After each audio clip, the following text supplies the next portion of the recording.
Needless to say, it's a mouth-watering prospect.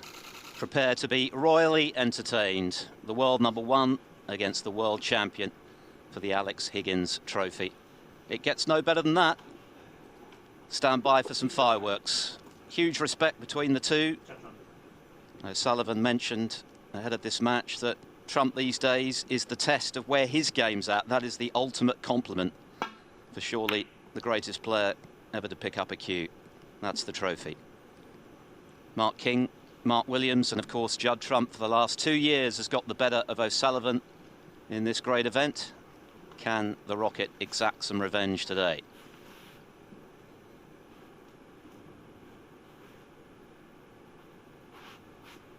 Again, this could be and will be. And the best part about it is it really is very difficult to know who is going to lift the trophy tonight. Bookmakers slightly favour Judd Trump, so that man is not favourite. That's extremely rare that O'Sullivan wouldn't start a match as favourite. But there's very little in it, and I've spoken to a lot of people, and most people have a different view. If they've got a view, they just want to watch this match and find out.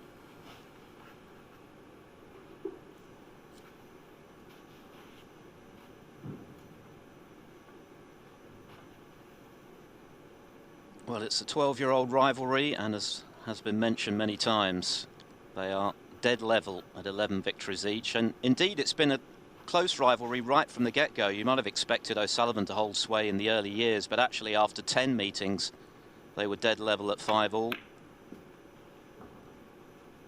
Trump winning 6 of the 9 finals, one of those in one of the old PTCs, but perhaps the most significant was here in 2018, because although it's hard to believe now, Trump had gone over a year without a ranking title. O'Sullivan made 2 big breaks to lead 7-6, and Trump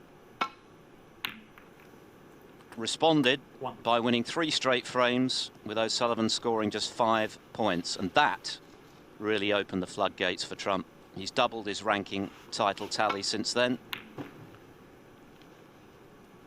But it's first blood to the Rocket.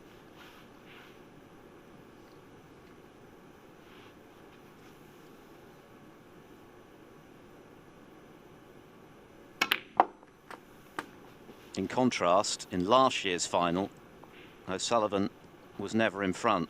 Trump managed to keep him at arm's length throughout. So a fast start would be very welcome for the reigning world champion. No. Yeah, I agree. He has to start well. Had some great matches, but you can't help remembering that Masters, with the first 8 frames at the end of it, in Ronnie's backyard where he always wins. It was 7-1 to Trump. And of course the match was effectively over. I'm not saying that'll happen again, but it's happened before. How much we do know. 15. It's that wonderful match that Ronnie won in the Tour Championship. Not the most recent, but the one before that, which was a pulsating match, finishing all on the black. Sullivan cleared the colours. It was a great game. So there have been lots of great matches. This is the next chapter. Sullivan in first. 22. The Trump shot was not a very good one. He hit the middle pocket on a fairly average, not difficult safety shot.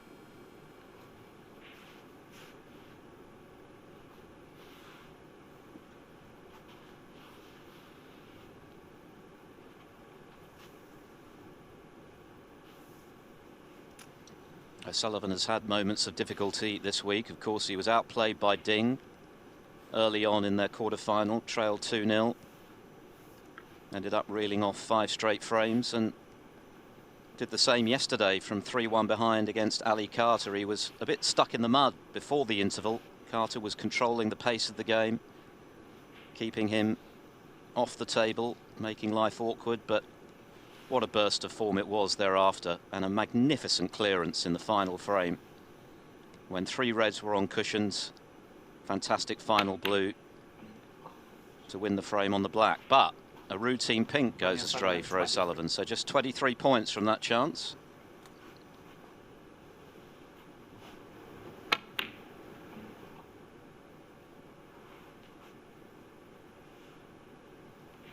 even for these two world-class players. There are bound to be nerves in the early stages of a final.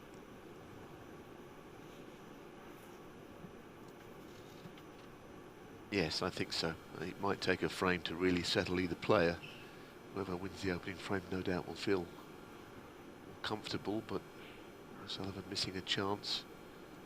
This a little thin blue, going to control it with a nudge. Well, he's played it pretty well. He's always got the red in the middle anyhow. 6.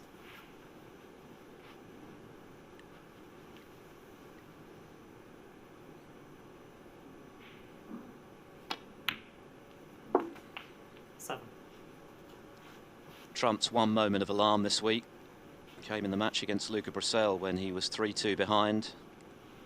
He put in what he described as the perfect performance in the round before against China's Gao Yang. Of course, he made the maximum 2 other centuries, but against Brissell he had to dig deep.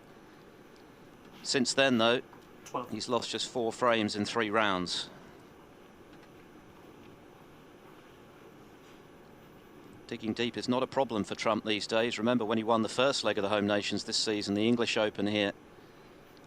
In his first 3 rounds, he came through by the odd frame, having to come from behind in all of them. And he was 7-4 behind to Robertson in the final before winning 13. in the decider. So he has the resilience these days to go with his dazzling talent. The complete player.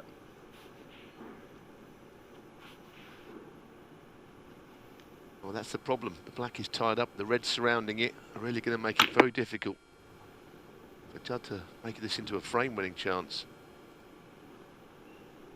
He already looked at the black. It may pot to the right corner, but only from very low. I don't think it will.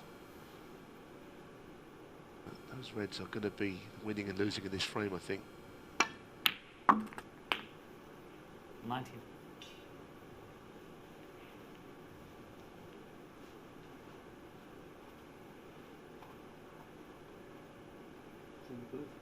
Blue, yeah.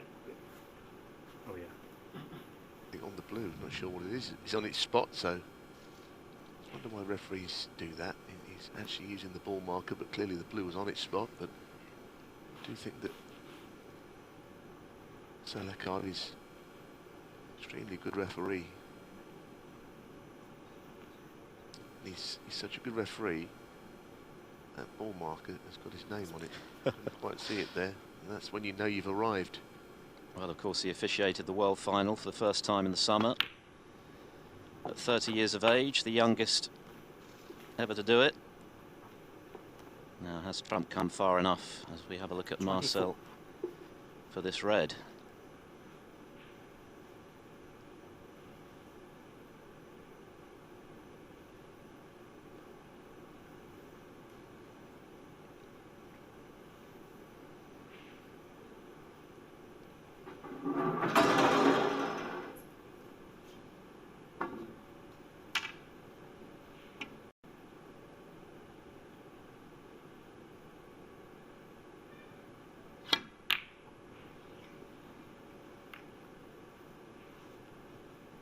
Trump 24.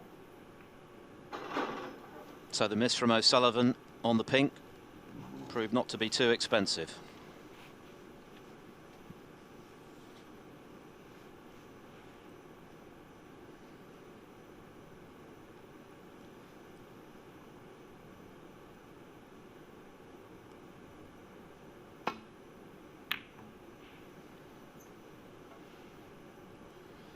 O'Sullivan going for his second Home Nations title after winning the English Open in such fine style at the expense of Kyron Wilson in 2017. Of course, Trump has already won 3, more than anyone else in this series.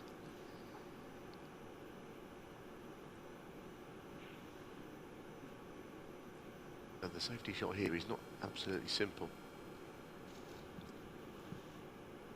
The red on the left is in play if he plays the red in the centre of the table. So he might have to play that red with the pink, which he should do. But it's just not the kind of shot he wants to play.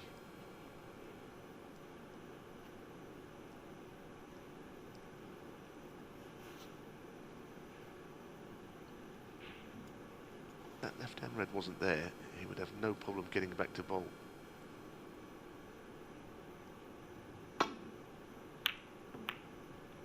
The other way instead. That'll do him. That's a nice bonus. And he's not on the colour. Play the snooker, but he might go at the yellow here.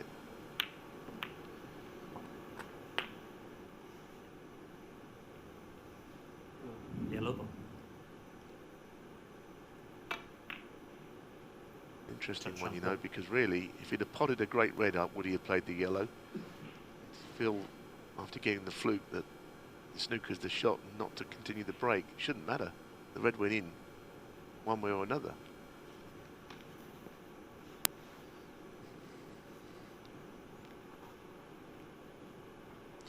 Well, the bookmakers can't split these two. They've played 22 times. They've won 11 each, and they're both 11 to 10. Both odds-on chances.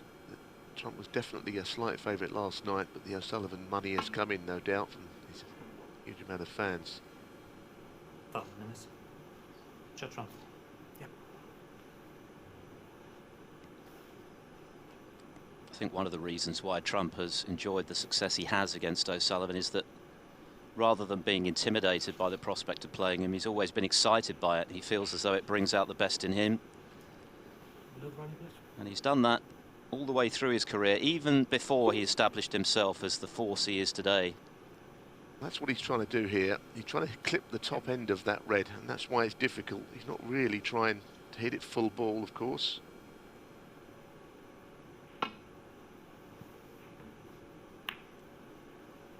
Hit the wrong side of it. Well, that's turned out a blessing in disguise.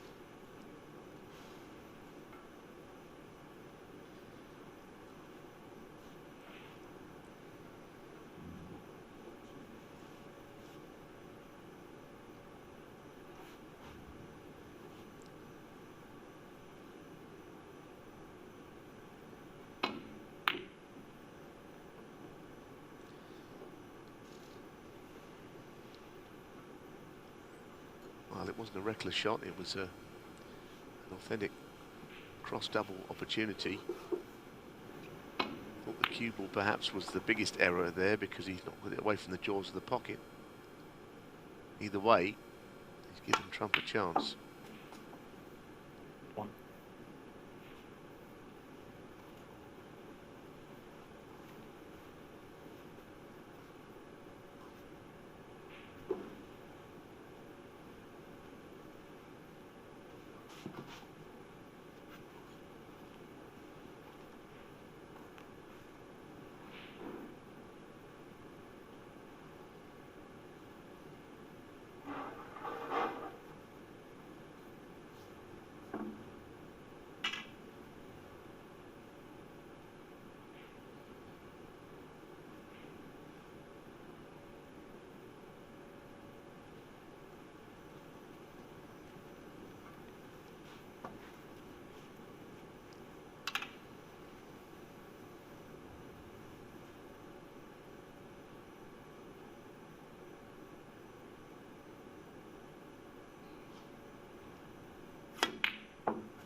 It was a much more difficult shot than the blue, but with more at stake.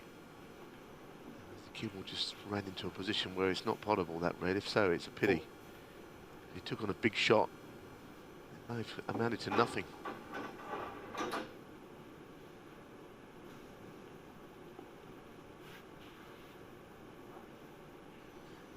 That's confirmation. It doesn't look as though it goes.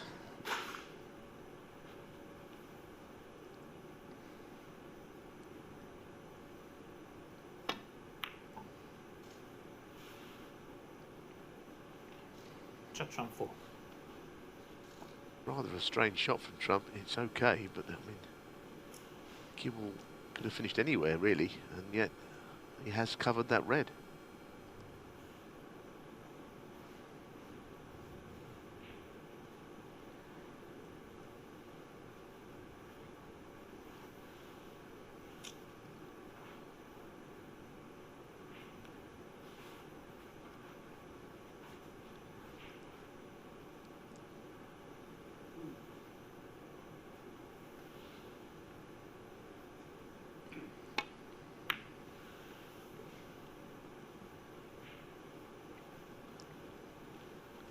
One of those typically edgy, nervy, tense type of opening frames in a major final.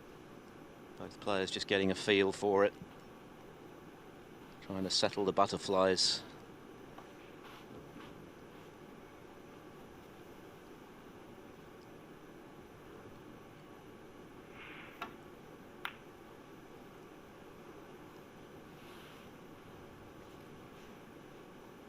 No question that while we know how well they pot and score these two, the good safety will play a big part for that very reason. I mean, Ronnie has to keep Trump out at range. That is a factor that might not be quite so relevant in reverse. I mean, Ronnie can put long balls, but not in the same capacity as the man he's playing. So Sullivan's safety will have to be very good, very tight.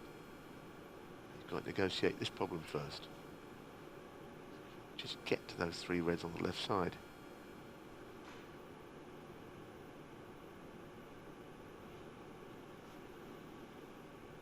Again, he's playing the two cushion glance on the loose red. Keep one behind the yellow somewhere is the plan. Oh, miss. Judd trump 4. Well, we already showed you that shot, previous attempt, so not going to put it up again, but the fact remains he's trying to hit a very thin edge of a red here, and the amount you have to adjust is so minuscule. Otherwise he'll do what he did last time, just hit it full on the wrong side.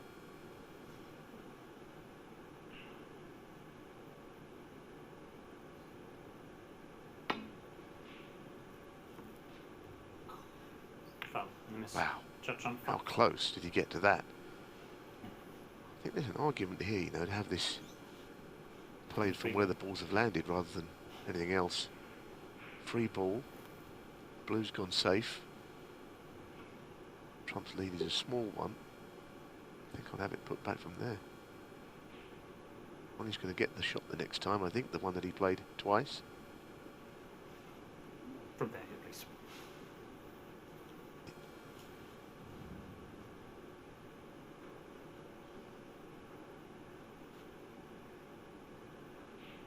Yeah, so deciding that it's a more dangerous option. Well, you're at the mercy on that shot of the table, and if it drifted off, I think many a table would from that sort of range at that lack of speed. So Trump has won the early battles here. He's got to convert it to a frame winner. 1. A chance to do so where the balls are.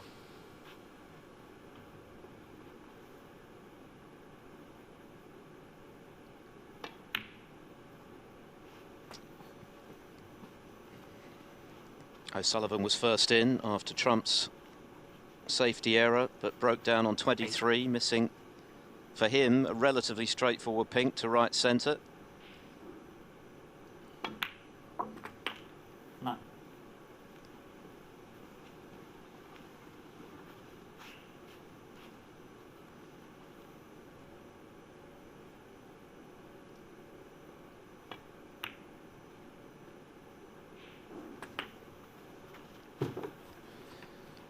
Well, is he hampered here on the red by the pink? Looked a little 16. edgy as he got up from that shot. He is. Shouldn't be a problem. But it was a problem. Enough for him to miss. Judd trump 16. Well, it looked like a kick. That's quite dramatic. You were right to point out that he was awkward queuing, but I must say I didn't think it would stop him. I think it jumped. 1. Not sure how a straight shot can kick ball offline. I don't think I've seen that before. But it didn't look great. A bit early to be talking about talking points as we have another look at Trump's surprise miss on the red. Maybe he did get a bad contact there. It certainly jumped, didn't it, the red? But if O'Sullivan could punish him for missing that red and make the fast start that we mentioned, it's probably important for O'Sullivan, given that he's lost his last 3 final meetings with the world #1, then it will be a telling early moment in this final.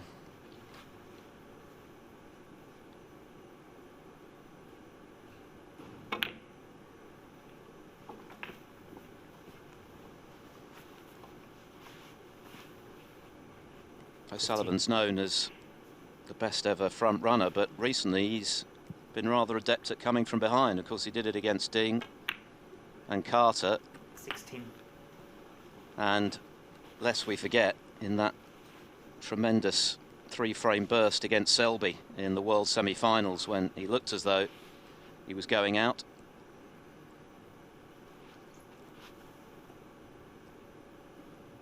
One of the great crucible matches.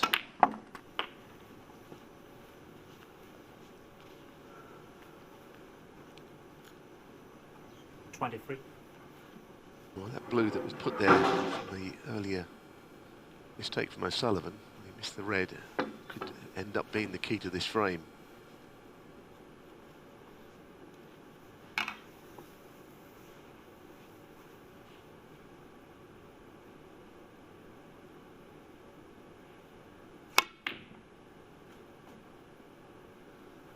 That's a very good breast shot.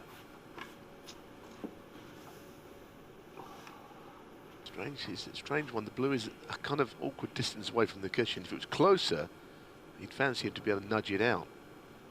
It's neither one thing nor the other. Would he play on it? The cannon's more difficult than it would be if it was near the cushion. 20. He looked to see if it would go in the middle, but it looks very narrow. I'm sure that really is open to him, that option. What has he got in store?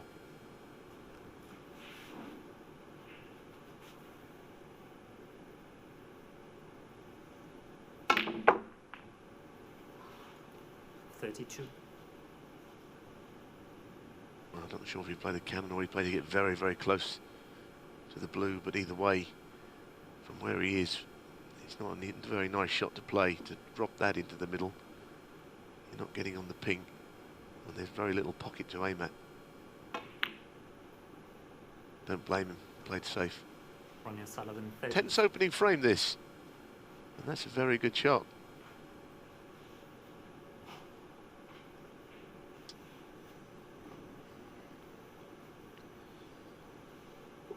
Yes, Trump looked a certainty with the reds as they were before he hampered himself on the pink, missed the straight red.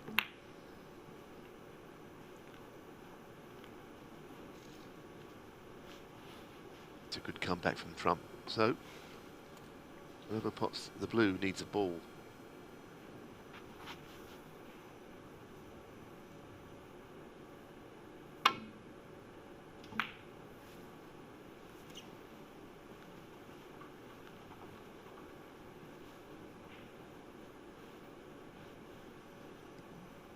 Trump mentioned ahead of this final that one of the reasons why the fans love this matchup is, of course, they're both super attacking, don't necessarily look to play a safety shot if they can avoid it, but they're both very adept at doing that. Trump has got better and better tactically as the seasons have gone by, and O'Sullivan has always been very handy in that department. It's just that their other skills tend to overshadow their tactical prowess.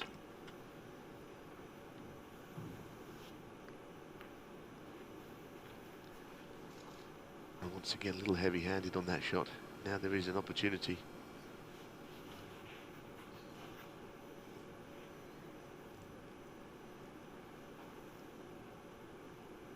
Bang it down into the top left. A great view of it. Oh, no problem. 5. So, this is the one. Might be a significant frame, albeit it's the first of the target of 9. Yeah, in the first frame. A dramatic start to our Northern Ireland Open final. Judd Trump taking the first on the pink. O'Sullivan had a chance to steal, but it's Trump who leads 1-0. In the third Northern Ireland Open final matchup between O'Sullivan and Trump. And this was the safety that O'Sullivan overhit, allowing Trump to pot the blue very calmly into the yellow pocket, and pink was frame ball after Trump had missed his chance earlier when he missed a straight red, perhaps got a bad contact when he was hampered over the pink, but O'Sullivan had the awkward blue to negotiate close to the left side cushion, and in the end lost that little safety battle. That is what they're playing for, the Alex Higgins Trophy, along with a cheque for £70,000. 7 more frames this afternoon. 9 is the target to be crowned champion.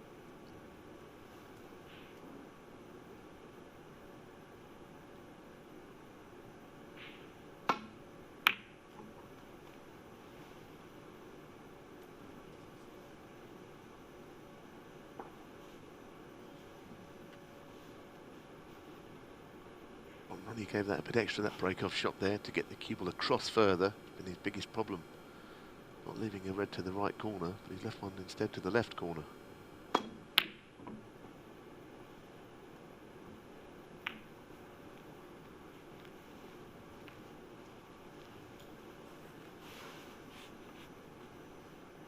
Sullivan appearing in his 54th ranking final.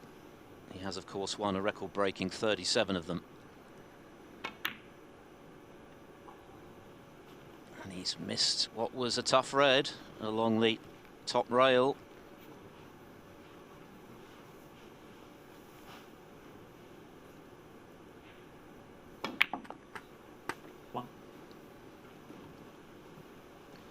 They're not easy shots on these tables. Can't say that he's hit it badly. Just marginally top jaw.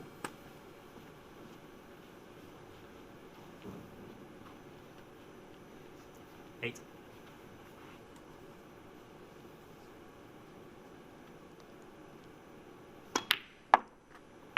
Nine.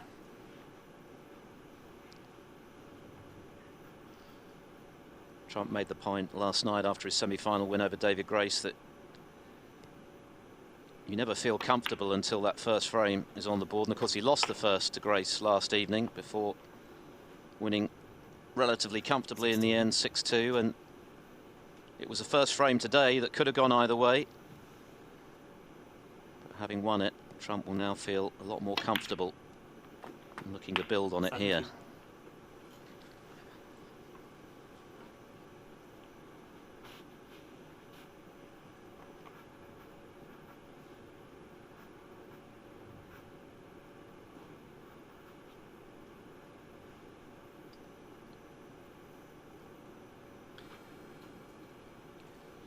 The snooker will continue to come thick and fast here on Eurosport. For the first time, we're going to be showing the first round of the UK Championship over the next 4 days.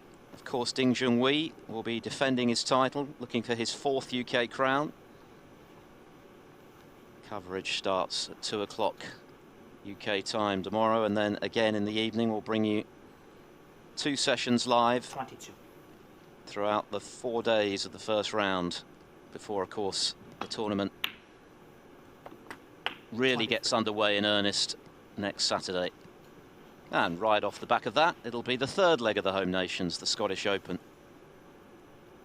Trump, of course, looking to make it 2 out of 2 in this series. No £1 million bonus this year to win all 4. But of course Trump has won £1 million on the table in the last 2 seasons. The first player to achieve that, and he managed to match it last season. He has become the most prolific of winners. 6 ranking titles during the last campaign was of course a record. And he's looking pretty good in the early running here. Well, if he pots the brown here and it spots, it means that the red might not be potable. In fact, it won't be potable to the only pocket up that in that will go in. That's why he's worried about the brown. It just blocks the red off a little. The red up the table. Well, by moving the red, it gives him a chance. But he's on the other one anyway. It's worked out not bad. Bit of a headache with the blue going on the pink spot, actually. It was not part of how he wanted this frame to pan out early on.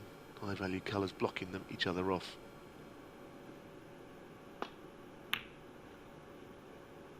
36.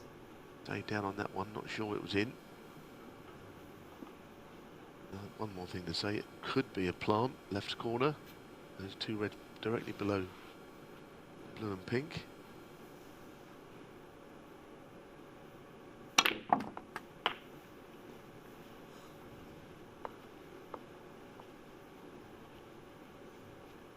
$43.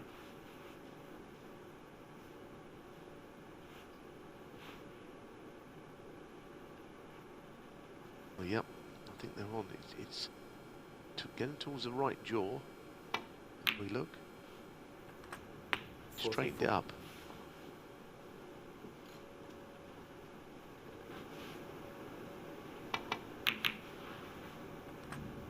$44.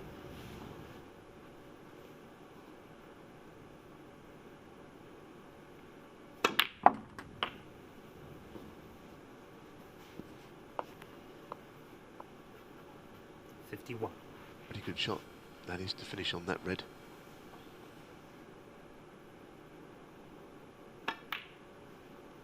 $52. It's one of these very industrious breaks of Judd Trump, which is not plain sailing. It's not easy positional shots, one or two pots that could be missed. It just keeps going.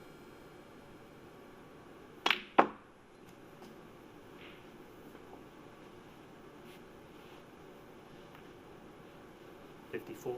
He made 4 centuries in the final last year. There were 6 in all, 16 breaks in excess of 50. Standard sky high throughout.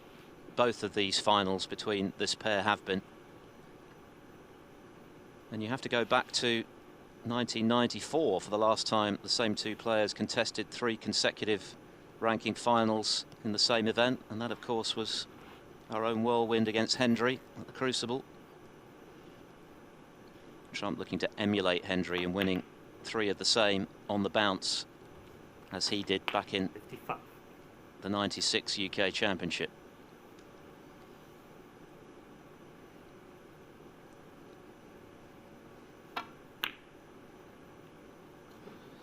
But 55.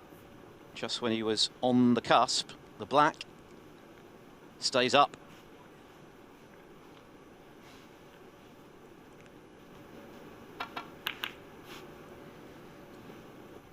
Trump 55.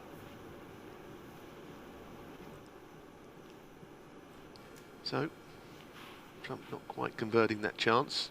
A lot of hard work done, but the frame not won yet.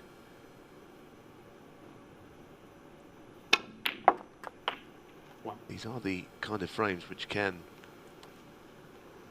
be sort of totting up of things at the end, make all the difference. Frames that you can steal, which perhaps you should have lost. It's gone through a gap. Anything would have been okay. Even hitting the blue would have been better than nothing. Getting those 2 colours open. He's desperately unlucky there, isn't he, O'Sullivan? I mean, the chances of going through that gap, you can't really legislate for it. Could try that shot 1,000 times and not make it. The red is still potable, of course, but this is tricky. Just wanted to move something, didn't he, in the middle of the table in that last shot. Screw into them now, I think. Decided against that. Ronnie O'Sullivan. It's all a little bit of a struggle for O'Sullivan, a bit of huffing and puffing out there.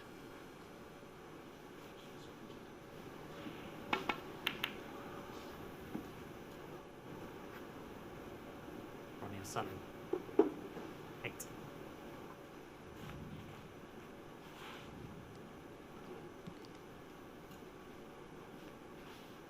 I think Sullivan has called for his usual cup of hot water to keep his hands warm while he's in his chair. Trump looking to swerve around the black to pop this red. Foul. Oh, and he's missed it. Goodness me. Ronnie O'Sullivan 7. That's giving him a bit of thought here. Now, what does he do now? Red over the pocket. Can't, obviously not going to ask him to go again, because if you can swerve it and get it next to him. Foul. Yes. I don't know what he'll do here. Well, surely not. Are you kidding? He could easily get the swerve this time. I'm amazed he's had that put back.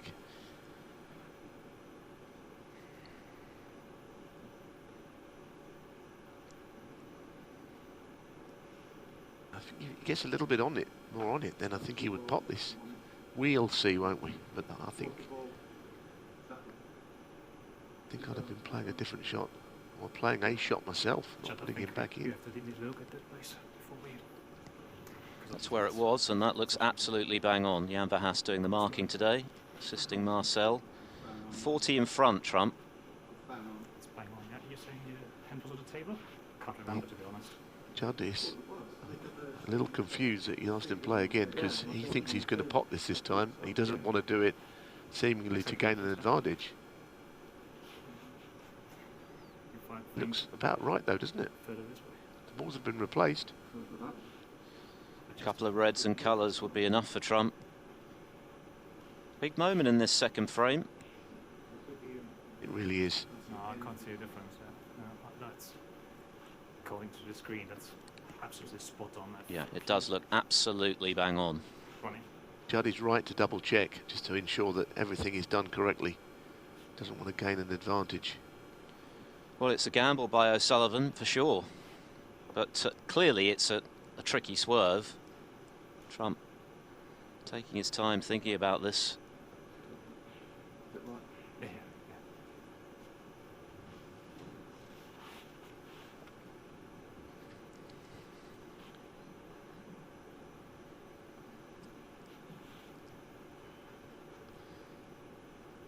Here we go.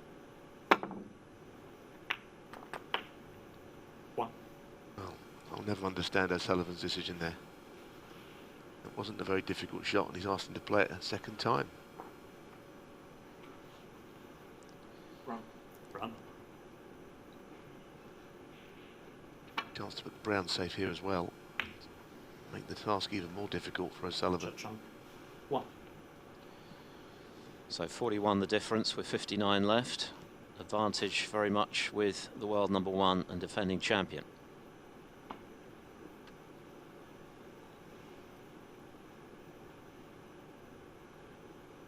Foul in it. Jump. Just slipped past the edge.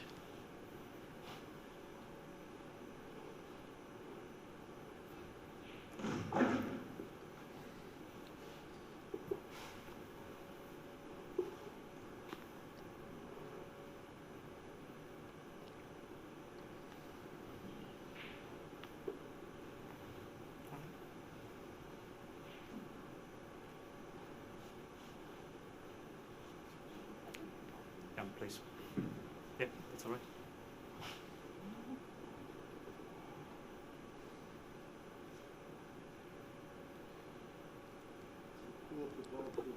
Again, Jan Verhaas called into action to assist with getting cue ball bang on.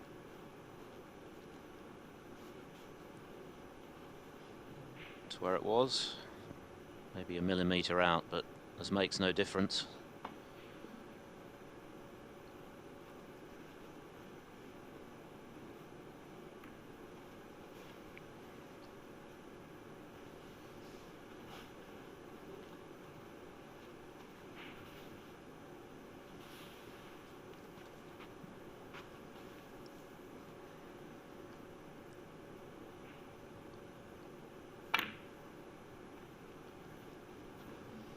One. It's there, and he only needs the black to go with it.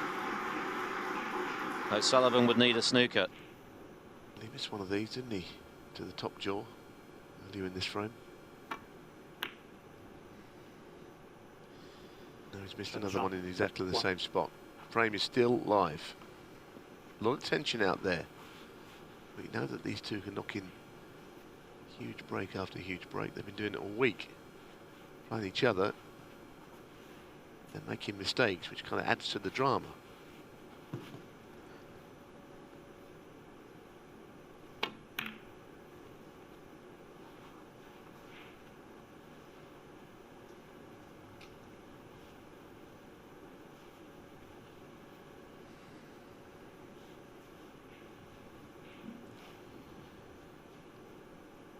Trump now just needs a red.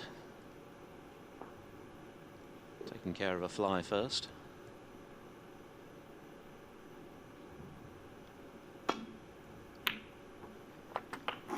He's so good at shots like that. He gets such a high percentage. And of course he knew the black was waiting. Well, he's needed a few chances to get this frame done. It looks like 2-0. And O'Sullivan under early pressure. Trump, remember, got his nose in front early 12 months ago in the final and never let it slip. Trump, 8. So 54 the difference, 43 on. It's 3 snookers for O'Sullivan. Always the chance of a free ball, of course.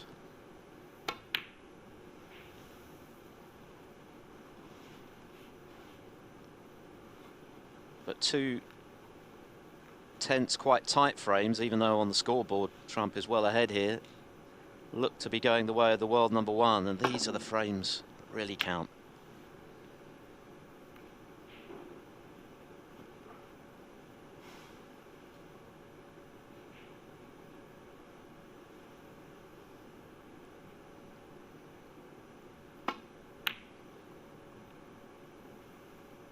I'll be honest, I'd like to, when we get to the mid-session interval, get the views of the team as to whether they agree with me about the surprising shot that he played there, putting Judd back in the red over the pocket. I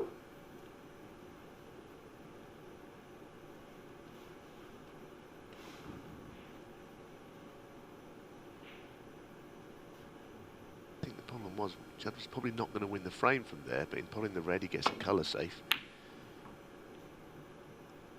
Kind of gets an even bigger advantage. The moment's gone now, but so is the frame.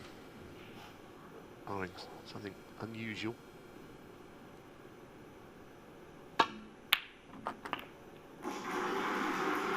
Well, there'll be nothing unusual now.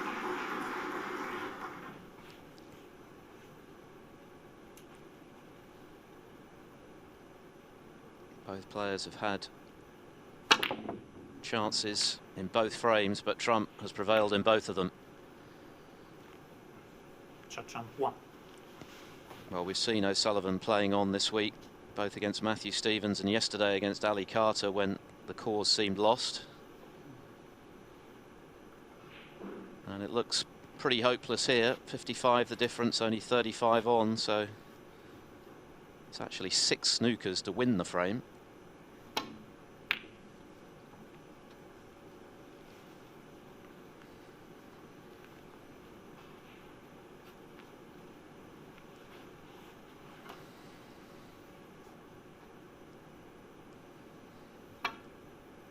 It seems when you play O'Sullivan, you just got to put all the balls so there's no more on the table. Then you can start the next frame. That's what he's been doing this week.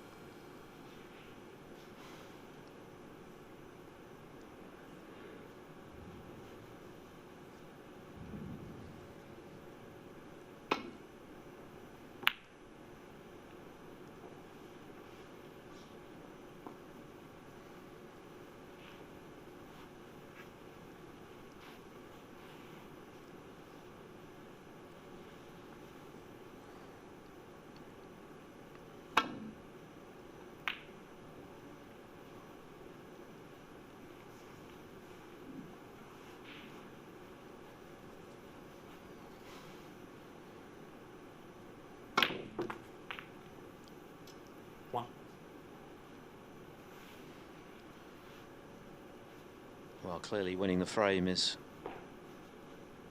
not on the agenda for O'Sullivan here, but starts to test his long potting with that black.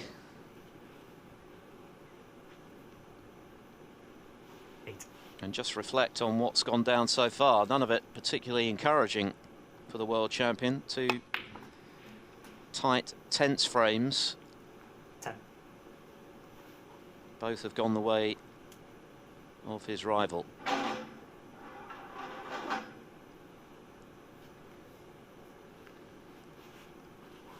Looks relaxed enough, as he's done all week. He's certainly applied himself to every shot he's played, right from ball 1. Foul. Sullivan. 10. Judd 4. Quite a bit of huffing and puffing from O'Sullivan at the moment, but nothing to show for it. Still to concede.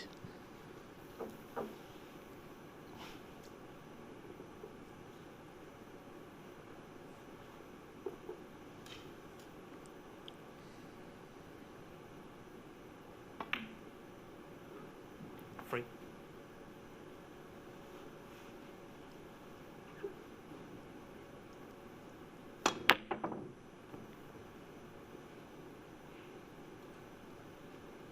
Judd free. Pretty meaningless passage of play now, to be perfectly honest.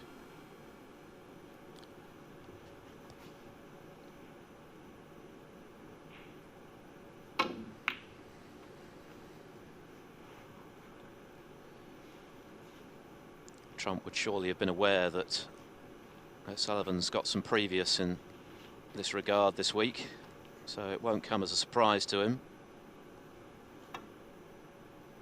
And frankly, I'm sure he won't care because he's 2-0 up. That's all that matters.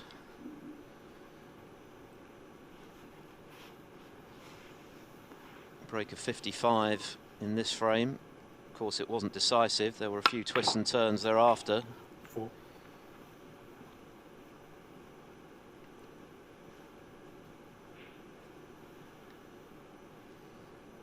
But cause for concern for O'Sullivan fans. The next frame almost feels like a must-win for O'Sullivan. Given the way Trump has been playing in the last 2 seasons, he's going to take some catching if he builds a sizable lead.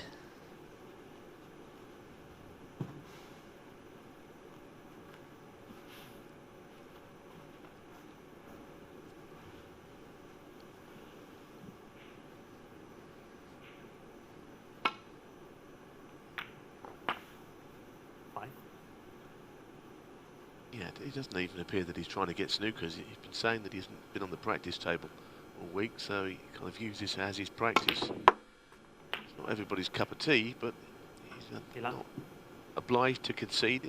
It's entirely up to him. But hopefully he's got his mind set on frame 3 in doing this. Sullivan, 18. Second frame, Judd. O'Sullivan mops up the remaining colours, but Judd Trump had long since won the frame to lead 2-0.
Since the Home Nation series started 4 years ago, the Northern Ireland Open in particular has produced some magnificent drama in the finals. Who could forget Mark King's emotional victory in the decider over Barry Hawkins, Mark Williams beating Yan Bingtao by the odd frame, and 2 absolute crackers, of course, in the last 2 years. Trump prevailing at the expense of O'Sullivan both times by 9 frames to 7, and it's Trump who started the better again. 2 tense and intense opening frames, but Nothing going O'Sullivan's way right now, and Trump will be very happy with the start he's made. 2 more to come before our first interval, of course. 9 is the magic number.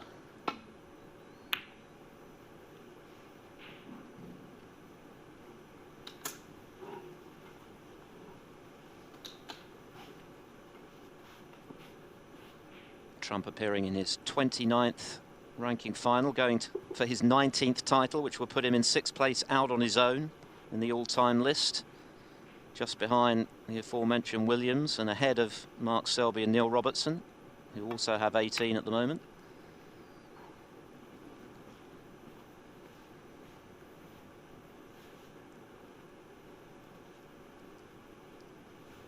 Yeah, safe to say the first 2 frames were nervy.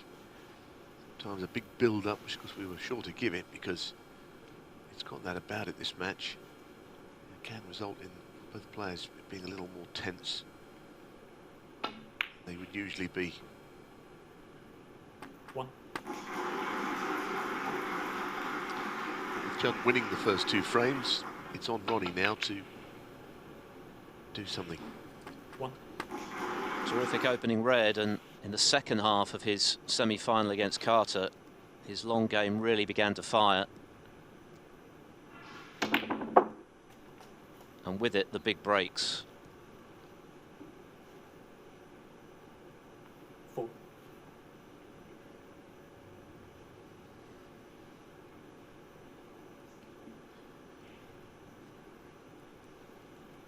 He's celebrating his 45th birthday in a couple of weeks' time. How big a celebration will it be? 5.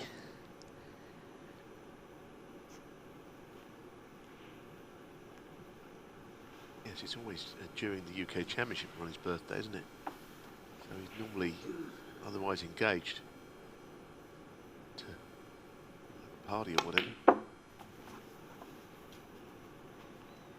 No one's having a party at the moment, but that's a different story. 7.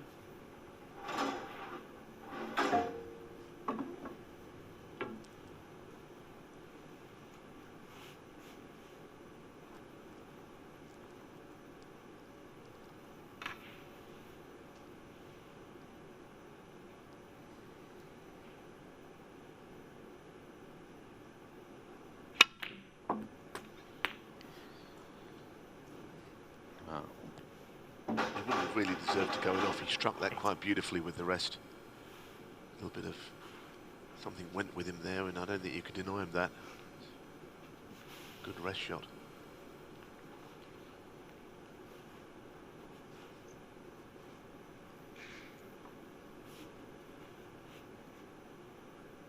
Not an easy table.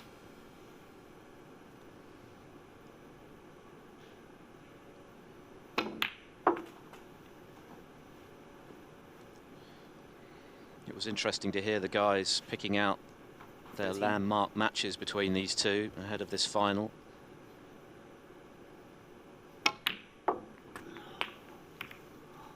think another one was the 2013 World semi-final, as O'Sullivan shows his frustration at not getting the position he wanted, when O'Sullivan actually schooled Trump over 3 sessions to win 17-11. It was the season, of course, where he'd taken the rest of it off, only to retain his title, his 5th.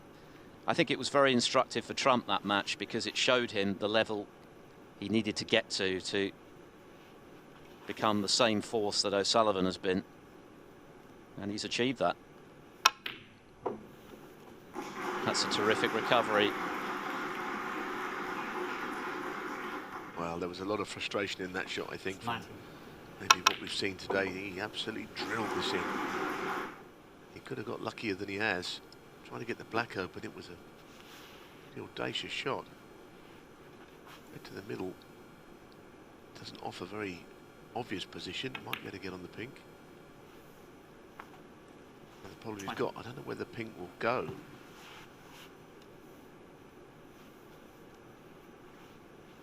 Whether it respots or will go somewhere embedded in that bunch of reds. He sinks it here. Only just inspecting that, exactly that now.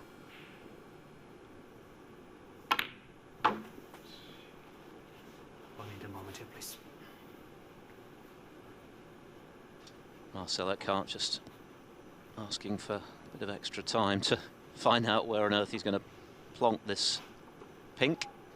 Well, one thing you can be sure of, it will be in a safe position wherever he puts it.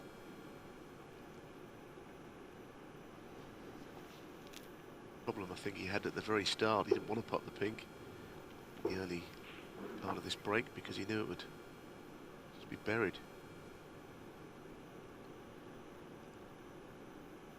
Thanks. 26.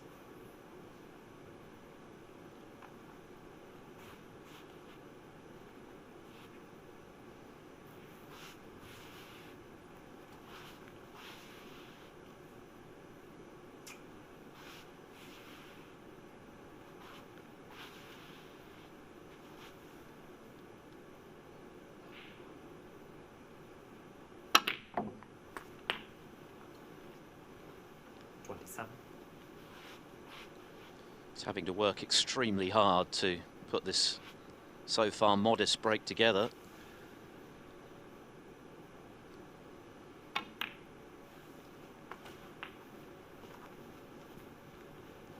It's a very important frame this though for O'Sullivan. 32.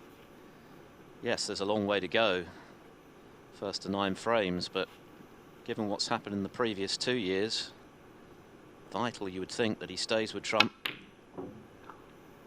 And he's missed that red, which was one of the easier pots of the break. So 32 the lead.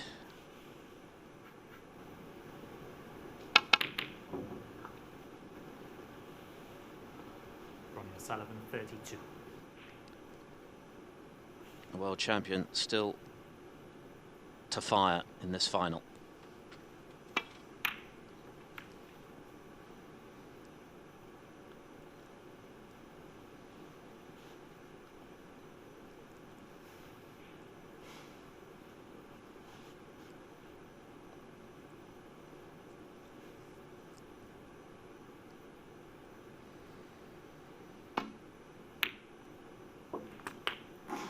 Another great red though.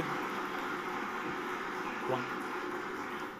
Would have loved a kiss having potted it. Good cueing. He's potted some great balls in this frame. Ronnie O'Sullivan, Played one. that well. I mean, he can do no more there. I know he missed the red at the start, but you're right, he's potted a lot of good balls. He's trying to be aggressive. He's trying to play a big part in this match and not just try and tie Trump up. It really doesn't work. You've got to get in there and score. That's all that's going to hurt him. So I admire the way he's trying to approach this. He hasn't really had a lot of able time, made a couple of errors. This frame he really could do with.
Safety shot here is not easy.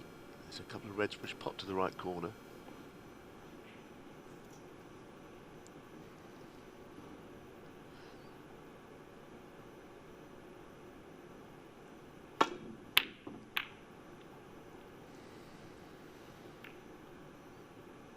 Oh, he's had a stroke there. Not too bad. red to the middle. It's a question of getting onto a colour here. Ronnie is desperately keen to get into this match. You can see it, intensity about it, but not any rewards yet. One. It's well played.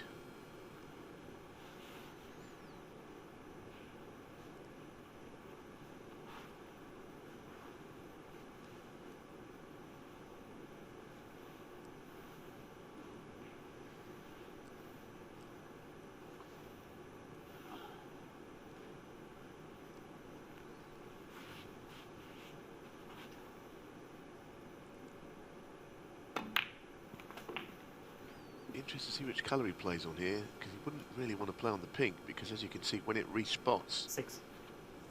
blocks off those two reds. I don't think that will be his colour of choice if he knocks this red in.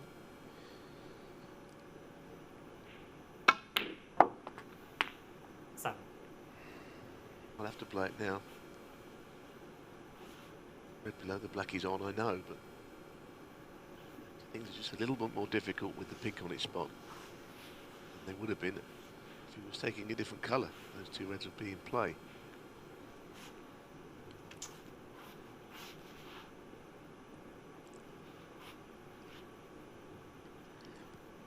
Sullivan doing what he's done from the very first ball of this tournament, giving every shot maximum application.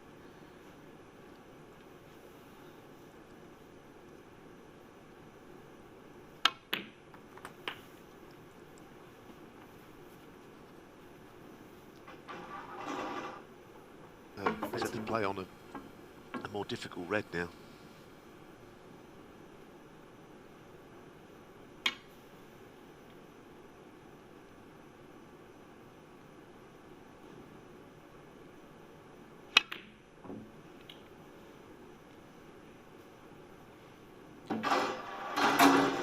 Sullivan 13. And that's what he thought of that one. Well, he's worked incredibly hard to forge a 46-point lead, but of course it's nowhere near enough. He knows it.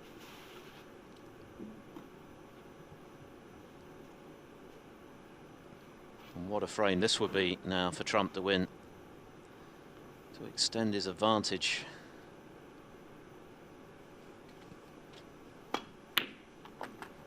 One. Plenty of work to do, but there's no one better in the game than Trump at engineering a frame-winning break when balls are awkward.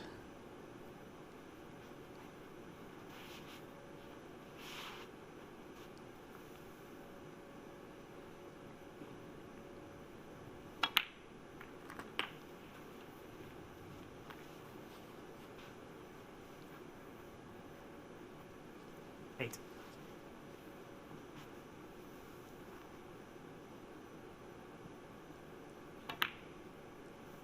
Nine. Yes, it would feel like a very important stage now if Trump could pinch this frame. Because he's got the same problem now that the pink's on its spot that Ronnie had, although, as I mentioned, it was Ronnie who put it there. So his next few shots were difficult, and that's one of the reasons he broke down.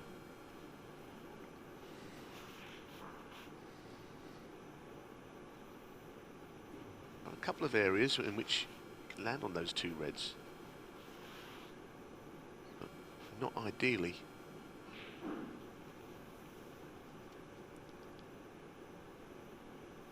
Gone far enough if he has, it's not bad. 16. Pinpoint stuff to finish there. 17.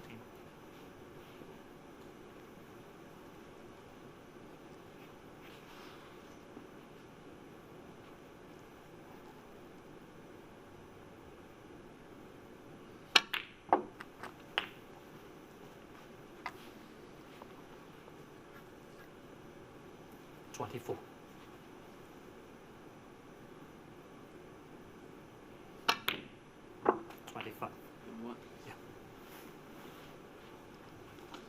Well, this is actually perfect where he's finished. Does he do? Does he play behind the right hand red? Does he try and chip the left hand red in play?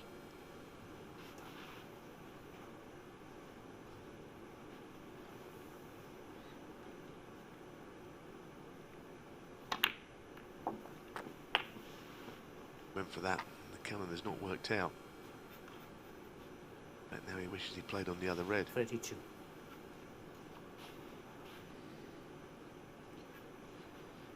We've seen that ticker tape falling down all week. I don't know how much was up there originally. That was from the Champion of Champions final.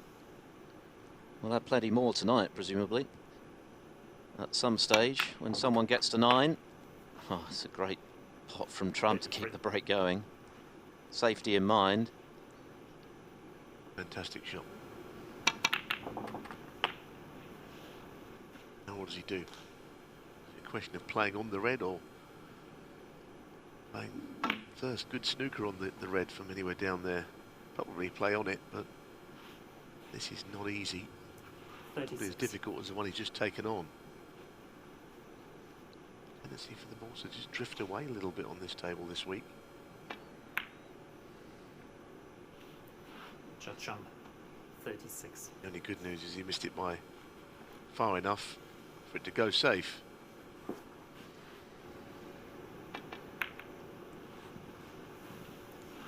Judd. Well, relief for O'Sullivan that he's back at the table, even though the red went safe. This is such a big frame now early in this final. O'Sullivan badly needs a foothold, and quickly.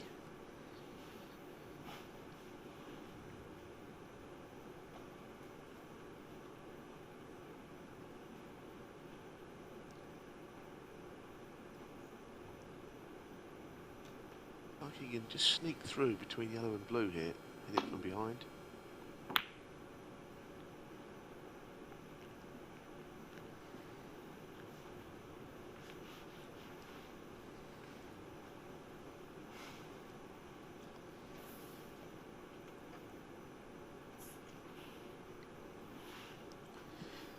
And with the colours as they are, this red could be decisive.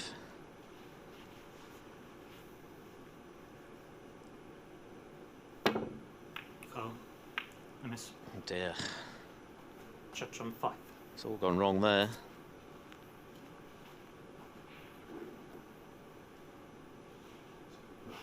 Put back in. Thanks. Young, please. Well, saving Marcel the bother of looking at the free ball. Put him back in. More difficult swerve than the rolls reversed the previous frame. Judd podded the ball, put back in. Slightly towards. Yeah, wasn't that spot, was it?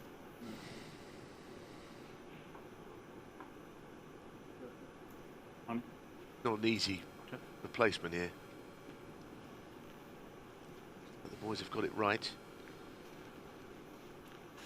Yeah, and they're getting it right quickly. Had a few instances of balls needing to be replaced, and it's been done efficiently and swiftly. Take 2. This time O'Sullivan does hit the red. Oh, he's potted it. Wow. Wow, that's almost rolls reversed of earlier, but I don't think Judd had any choice to put him back in personally. I think it was a little bit of a different story. But the same result, the red has gone in. What a dramatic frame this is turning into as well.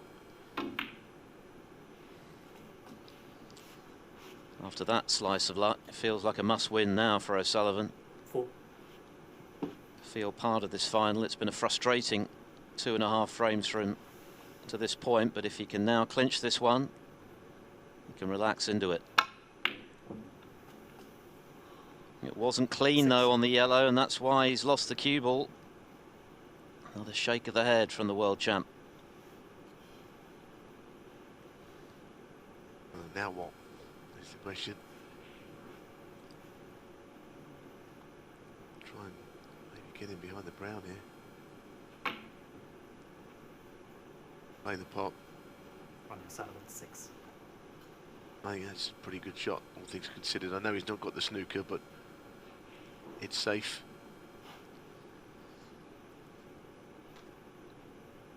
He'd need green, brown and blue, O'Sullivan.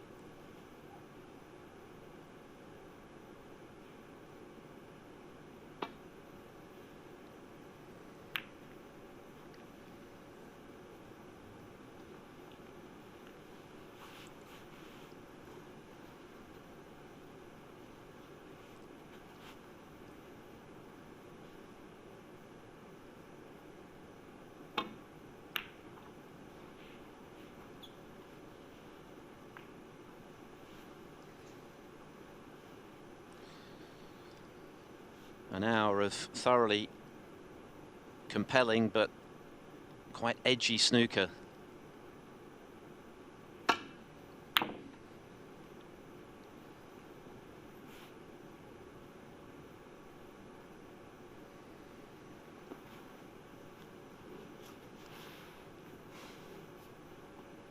Well, Trump a bit lucky to get the snooker, but of course O'Sullivan benefited from a big slice just now and fluking the last red. He couldn't capitalise on it as he wanted to.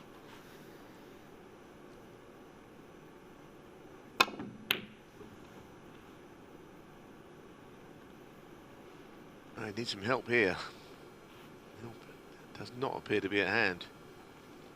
So, while he's a great part of this, is not an easy one. If it goes in, the screen, surely the frame is that of the world #1. Big shot. And he missed it by a margin. Both players are feeling it out there, but clearly it's O'Sullivan who needs the frame rather more badly than the defending champion does. Be a huge blow for O'Sullivan to lose this one. He was 41 in front, potted some great balls, but had to work so hard to get his nose in front, only for Trump to come back. There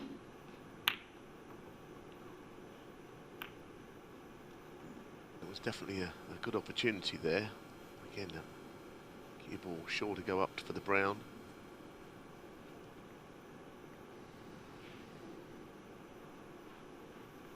Quite the dynamic final we expected. There's been a break of 55 in this match in the 3 frames, but not a plethora of centuries, but not yet. Now, he's looking at maybe putting this green off the blue.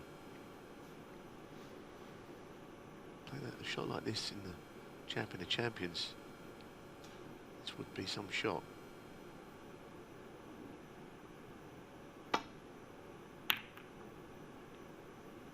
Tried it.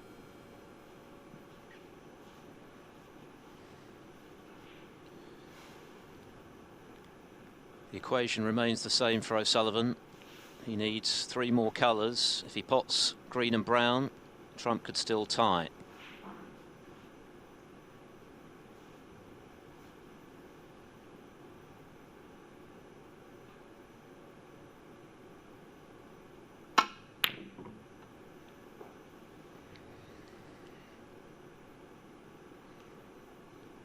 Not again, surely. 3. Oh, my word.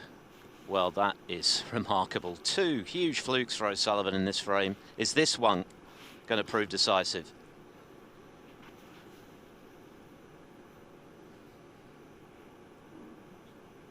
I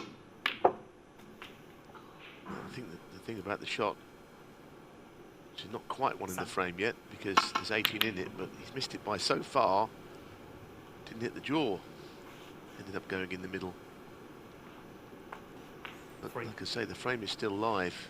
At the moment, that man can tie the frame. It would feel unthinkable, really, that after 2 flukes like that, O'Sullivan wouldn't win this frame, but he hasn't yet.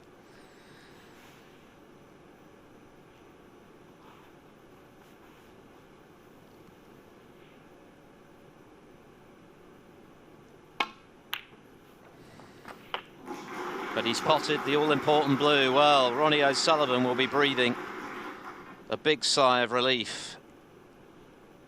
He has benefited from 2 big slices of luck here, and he needed them. Badly needed this frame. Barring snookers, he's got it. And Trump will not be playing on for snookers. So, O'Sullivan joins the battle in a timely fashion. Trump leads 2-1. Was it this one, was it? I think you can switch it off on the monitor, can't you?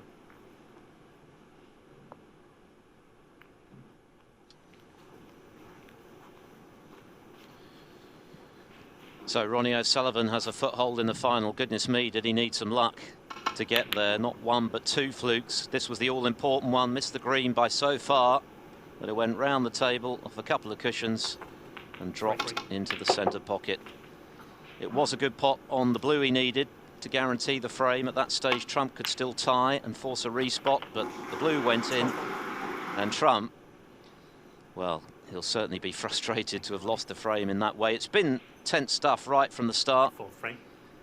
Sullivan badly needed that frame, and he's got it. So one more before the interval, 5 more in this session. 9 is required to be crowned champion.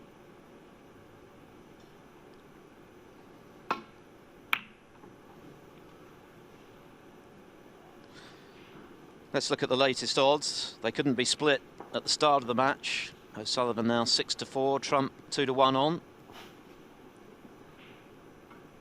And those odds would have been longer for O'Sullivan had he lost that one, which he could easily have done. But that's a good opening red from Trump. 1.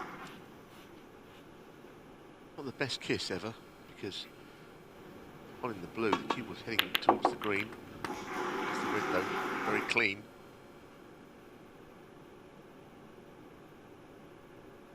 Hit by the green here. Just shaved past it, great shot. 6.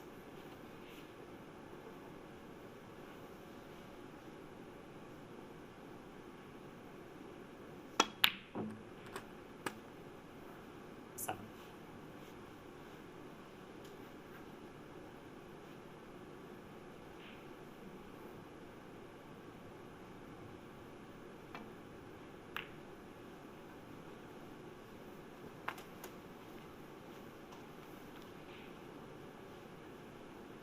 12.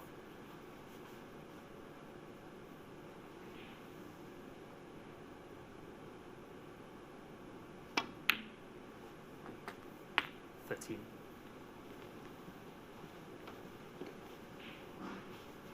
'A couple of reds at the bottom of the bunch, not really helping the split here, they're just protecting them a little. Could force that bottom red directly above the black into the bunch with the cue ball. Otherwise you might just play on the loose one. Not a favourable pack of reds there to go into. 20.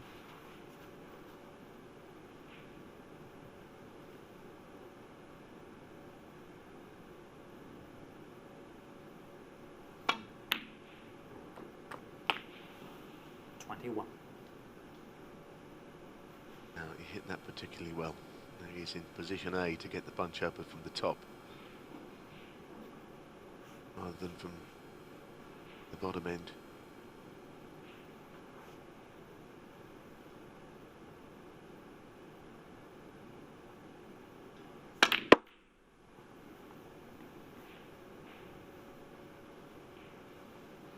Very nice. 26.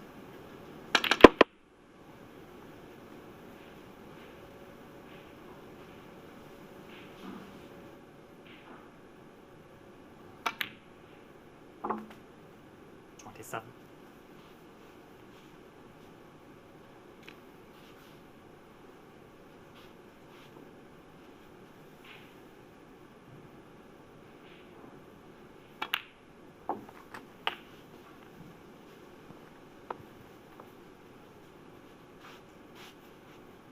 34.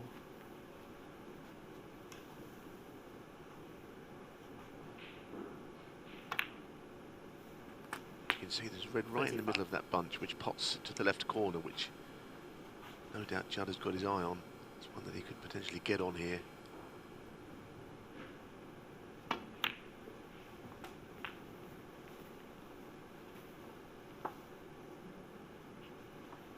Forty.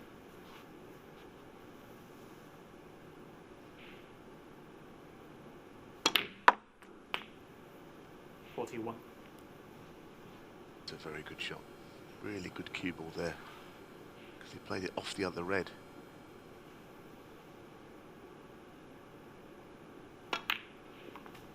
He's not won the frame yet, but this is the first real sign of a player pressing on, playing their game. 46. 3 very tense frames so far. 47.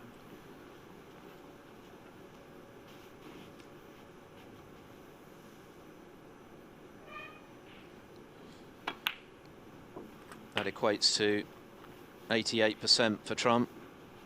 Sullivan down at 84. 54. But what a fine response this has been from the world number one to the way in which he lost frame 3. 55. Slotting in a great long red. This is the result.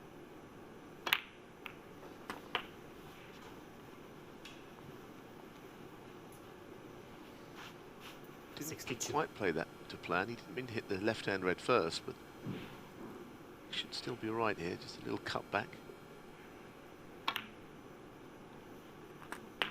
63. Drops in the blue. It'll mean that O'Sullivan needs 1 snooker.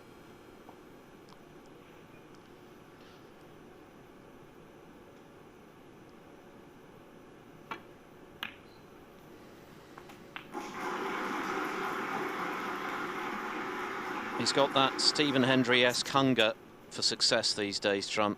10 titles in the last 2 years. That 69. red surely makes this frame certain.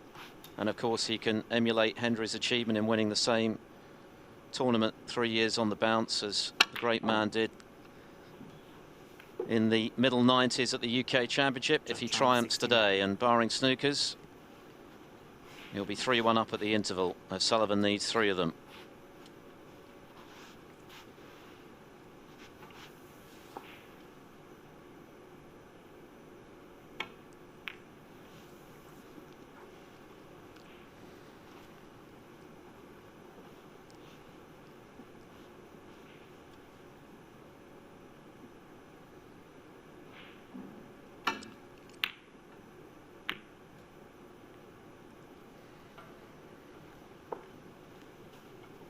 Many a time I've seen O'Sullivan concede when he needs just 1 snooker. Couldn't be bothered on occasions to even try. Here's the other side of the coin.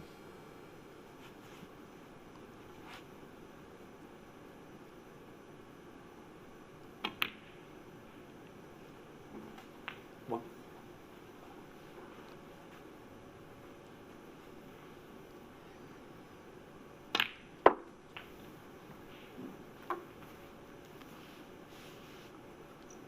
Six.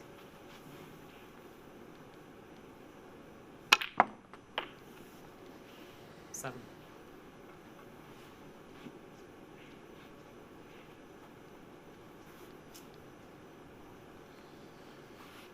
12 months ago, Trump led 3-1 at the first interval. Sullivan got back to within a single frame a few times, but never got level. 12.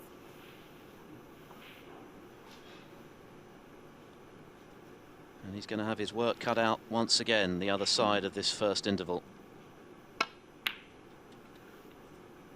Barring something remarkable here. 13. Didn't want that in.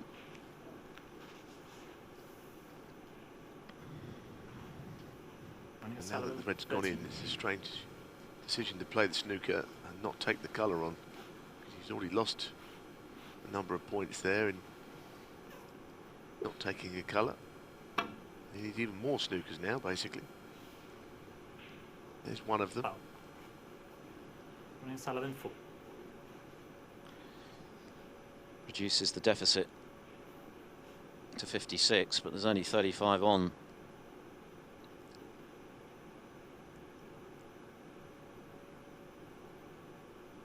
Yeah, I must say I didn't think he'd carry on this frame, not the one just before the mid-session interval.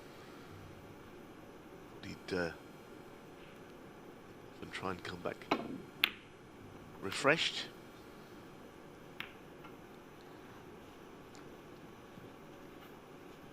A lot of people have been messaging me saying, you know, they don't like him carrying on, but it's not for everybody. But you know, you can do what you like, basically. If he wants to do it, he can do it.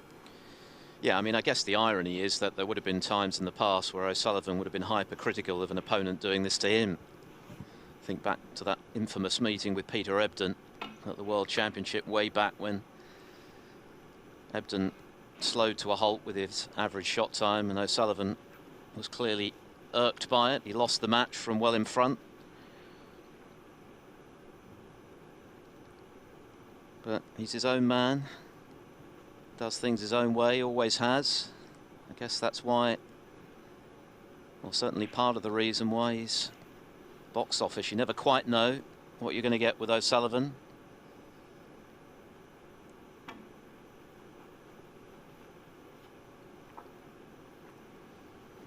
Ronnie O'Sullivan 4.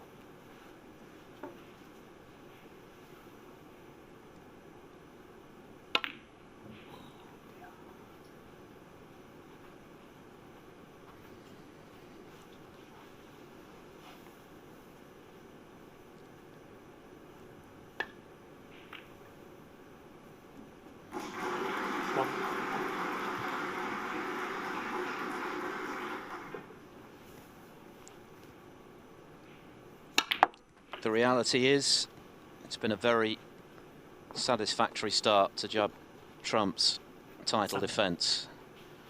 He's not necessarily played his very best snooker, but he looks the stronger of the two. 9. If he wants his cup of tea anytime soon, he might want to just clear the table.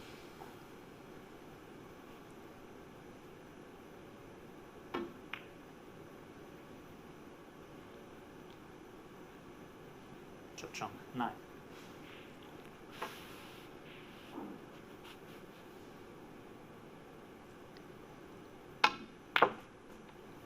Free.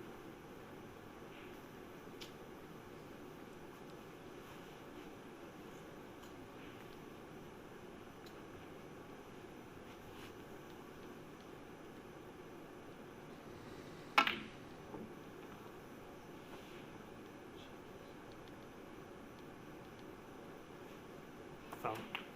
Ronnie O'Sullivan free, Judd Trump.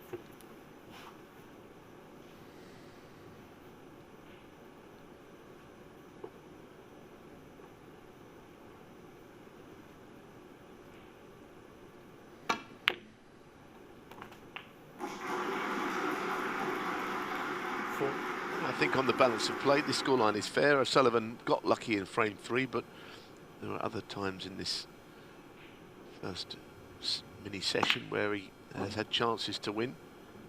3-1 is probably a fair reflection of all of this, but again the session interval is delayed until O'Sullivan is ready.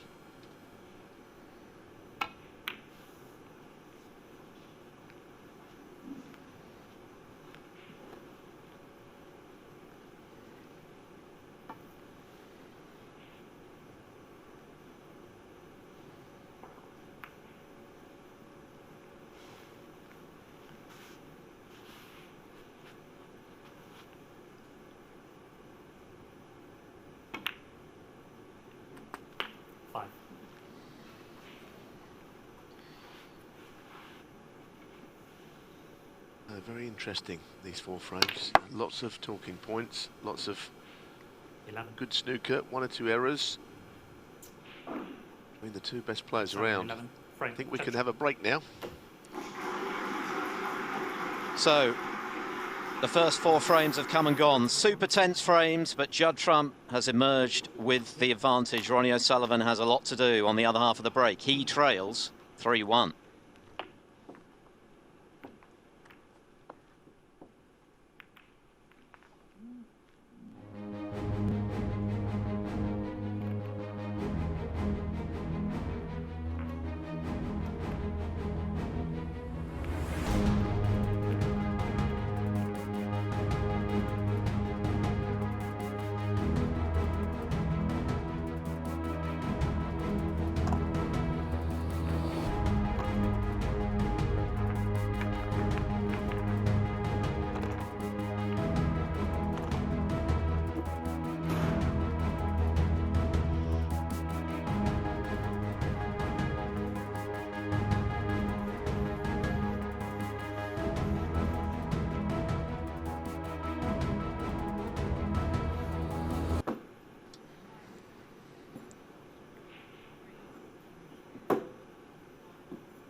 Trump has made the early running then. O'Sullivan needs a response. And of course that's precisely what he produced. A dazzling one to beat Ali Carter with a 5-frame burst, knocking in all the long balls and the big breaks from 2 frames adrift as he is now. But to do it against the world #1 and reigning Northern Ireland Open champion of the last 2 years, perhaps a slightly different proposition. 4 more frames to come.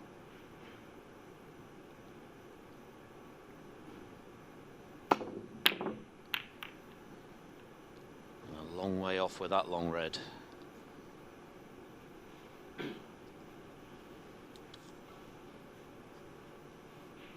There's no question O'Sullivan is going to have to up his game.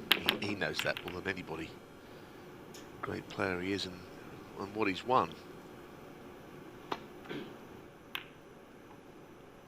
There's this worry that, you know, being 3-1 down, if you have another poor mini session here and you could go like 6-2 down leading into tonight, then the match is not so much over, but it's a mountain to climb. So he's going to have to make inroads now.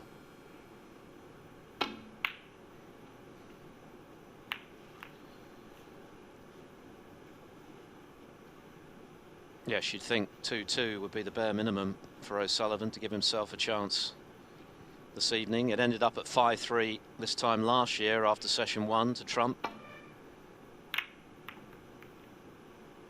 And O'Sullivan certainly put the pressure on in the second half of that final. Got back to 8-7, of course. But Trump held firm. Fantastic match. And there's still time for this one to live up to it. But O'Sullivan needs to find some new gears.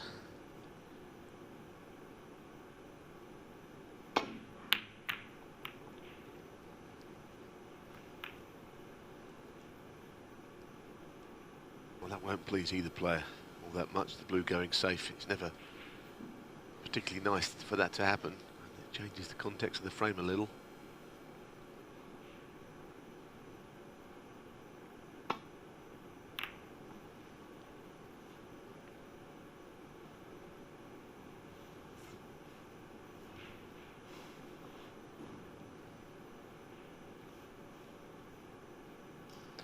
So, slight advantage on the safety. Trump, he's got O'Sullivan in a bit of trouble here. Thin edge of a red, the right hand red, tiny bit sticking out. Maybe, but he still missed it altogether. Jump full. Back here. This is one where it's got to be replaced spot on, which I'm sure it will. Marcel Eckhart was behind the line of the shot, but of course if it isn't in the right line, then there's either more or less of the red available than there was on the first effort. Have a look, please. No? Why not? Alright, so you don't think it's right? Yeah, can you bring it up? I think Marcel is only looking for a little bit of help here and assistance, but Ronnie says no. Sure. Well, to be honest, he has to play it from there now because he's shown no interest in any of the issues with replacement.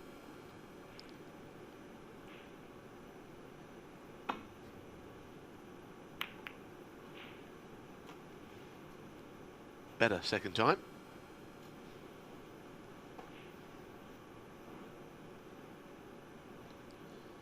There he is, 10th major final.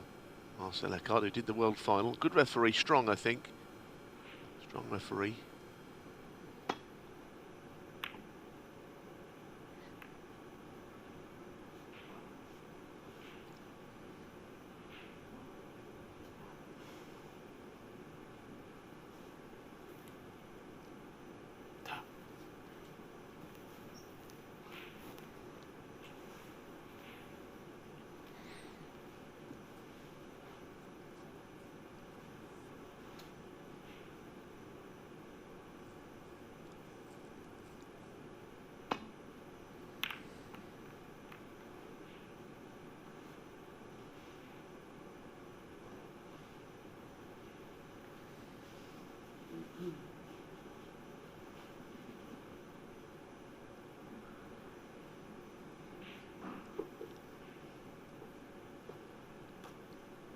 The only 2 half-centuries the final so far have come from Trump. 55 early in the second frame,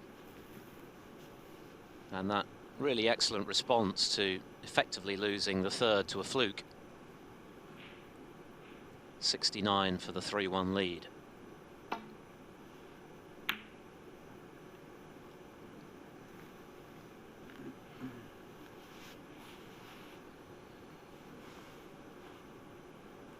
This is O'Sullivan's 107th professional final. He's won 71 of them, 2 out of 3.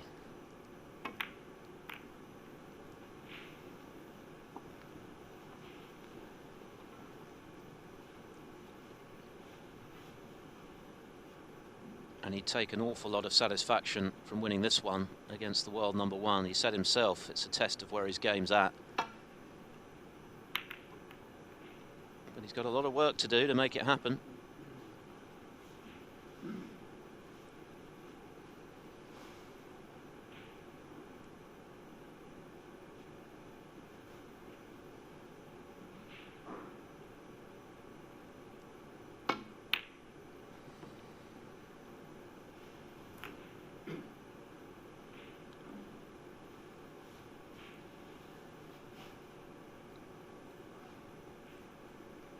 Suggestion this was going to change after the mid-session interval and it was going to become more open.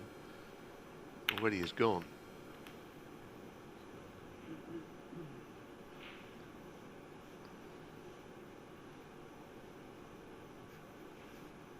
"15 reds on the table after coming up 7 minutes to play." So both players cancelling each other out a little bit.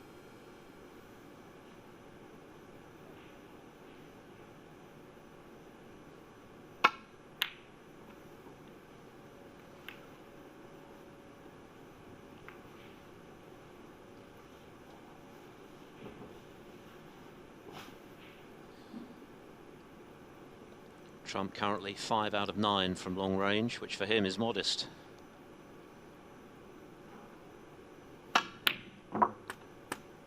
Nothing wrong with that one though. Got into the cue ball maybe a bit more than he would have liked.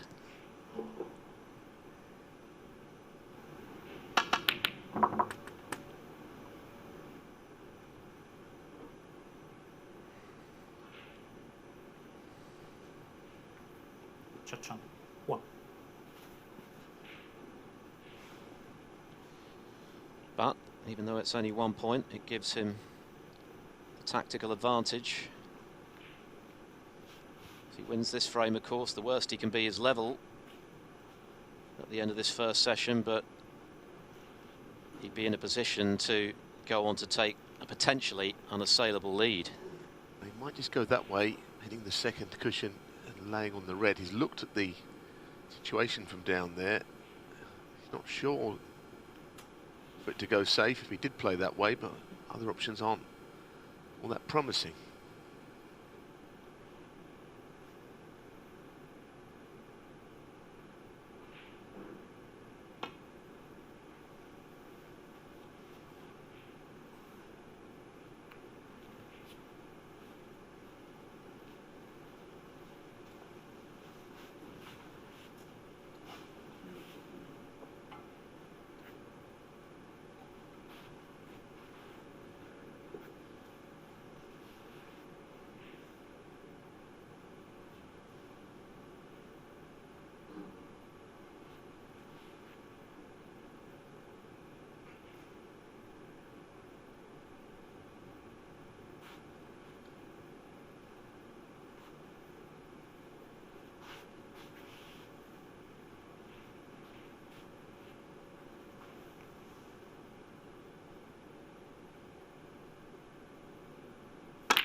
That was the problem with O'Sullivan's shot. He knew he could still leave a red, and it was a good shot at that speed from Trump.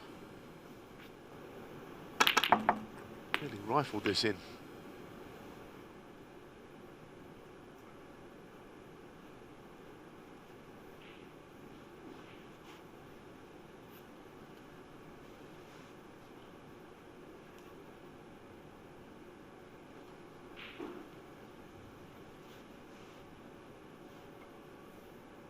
must believe that he can't quite get to the pink to pot it, because I think he would have played it.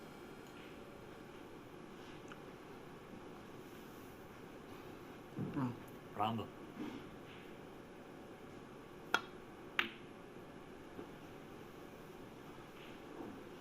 Judge on 1.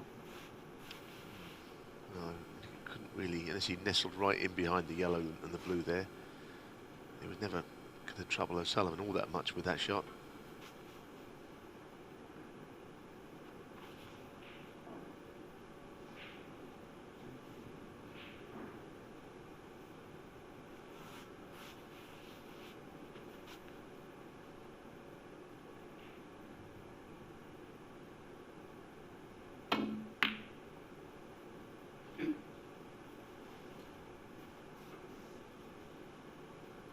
Quite the final we expected, is it, so far?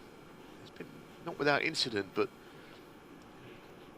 frames have gone a little bit unexpectedly bogged down, maybe. Been lengthy, but there's reasons for that.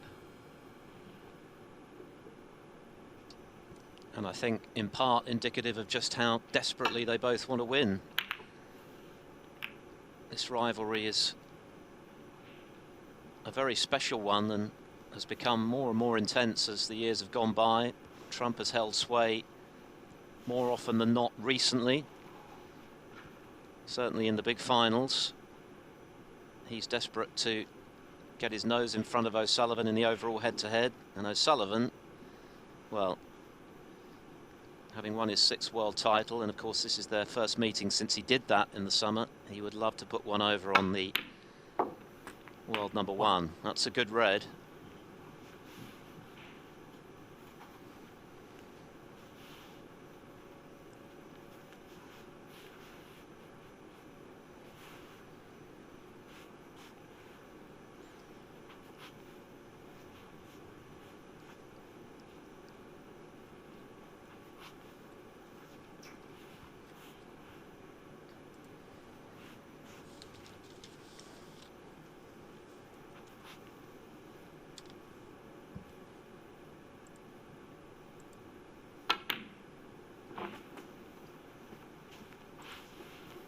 Once again, it's a question of when the pink respots.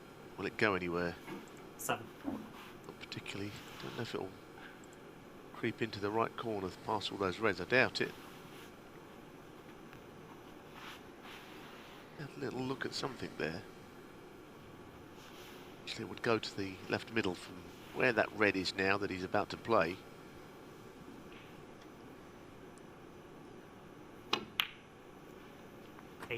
Clearly it's not the easiest table to score on at this stage where the balls are placed.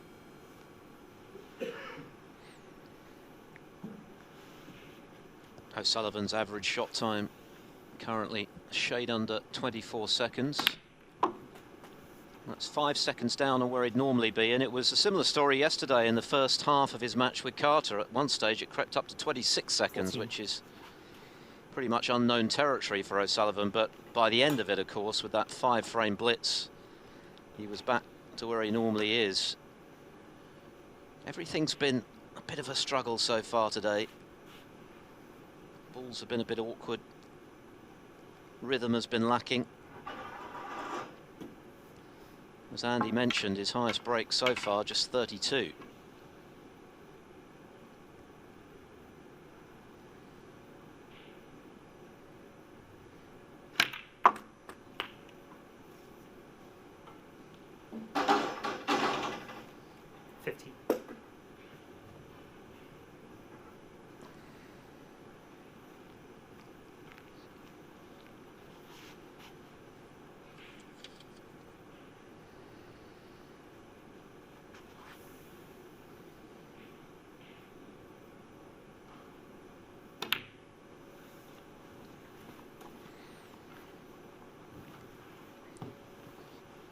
Well, if you could get 45 or so here, that would feel like a lot.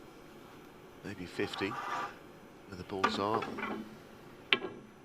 Managed to get pink in the open, so he's working very hard at making this into something.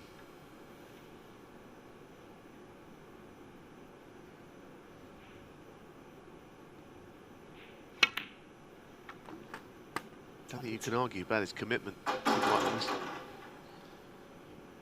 Trying very hard. At the moment, he's just trying to make things happen in his favour.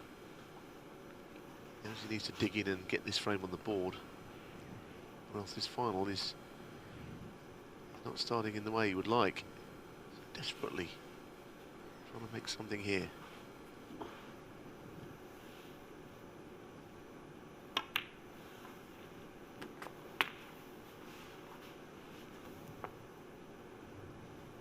$28.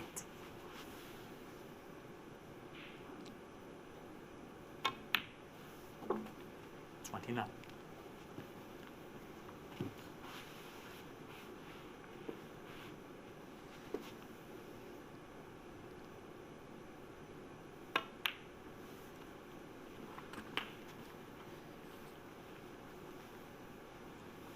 $35.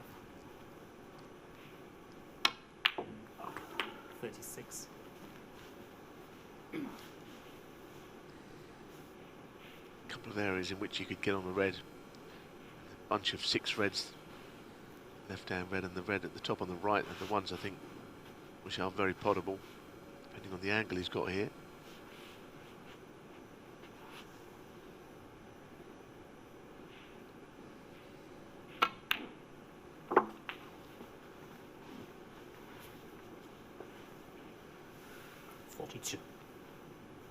Now it's got to move the red below it here, can't help it. Screw in and out of that little area. 43. Took a risk there, didn't know a great deal about that. Just hit it in the end, I think. 43. Landed in a position neither here nor there once again.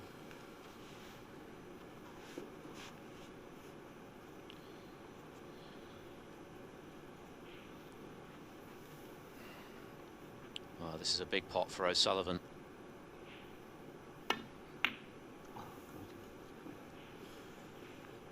You heard the reaction. He didn't get close, and having opened the reds up, only 37 in front, chance of a counter.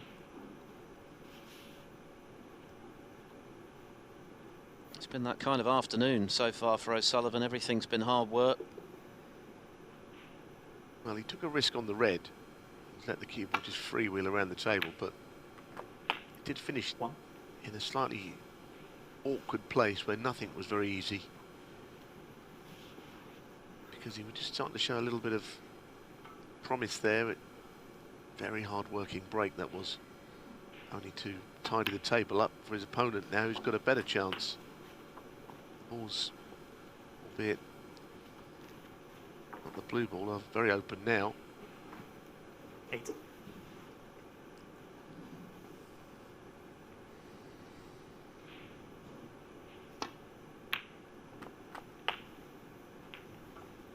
Nine.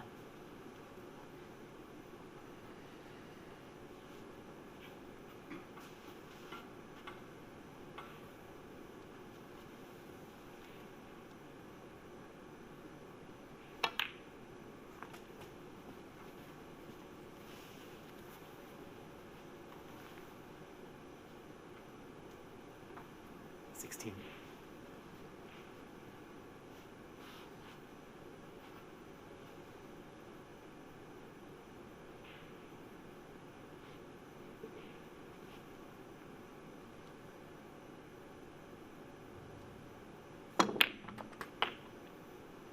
$17.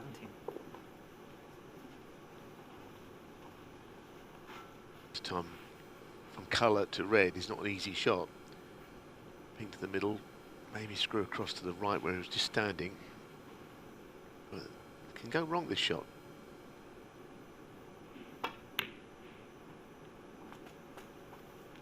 Just. So again, the next red is far from easy. One of those frames, everything in this frame's had to be worked for.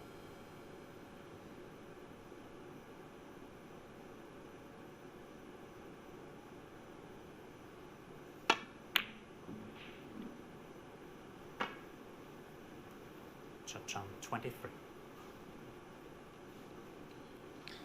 Ronnie quickly out of his chair, knowing that this is a second invitation to win the frame.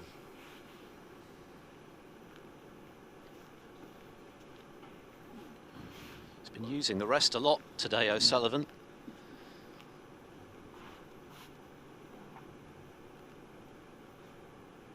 Three out of 4 so far.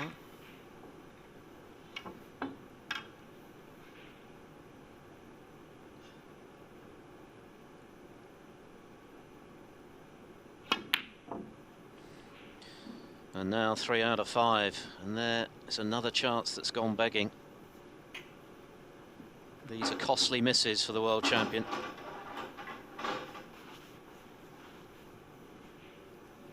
Another shake of the head. It's just not happening for him so far, and it's got to start happening pretty quickly, otherwise this could get ugly. One.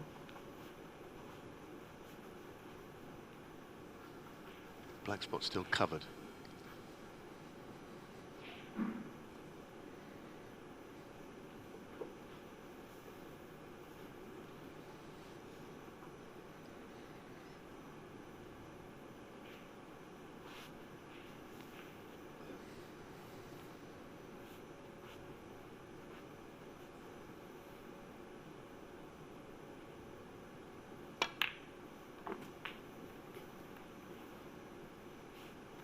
Bit of a surprise he ended up hitting the pink there. 8.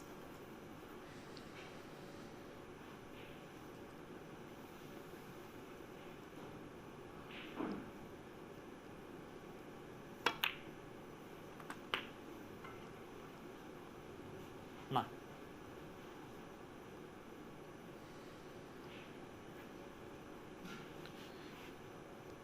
There is, of course, the issue of the blue on the side cushion for Trump to negotiate further down the line. Yeah, I think both players are aware that this frame is still going to take a bit of winning, whatever happens at this point. Yellow there as well.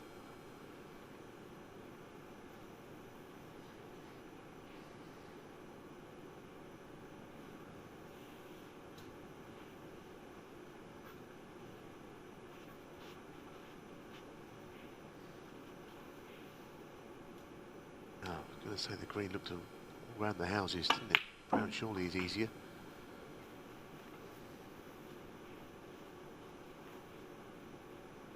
It's not an easy pot from where it's finished.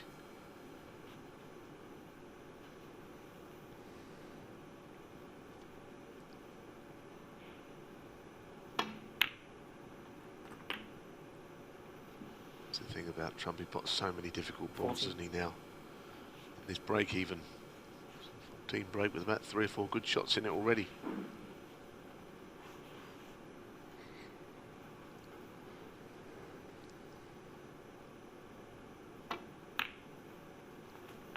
To pot another good one here. Yellow. 21.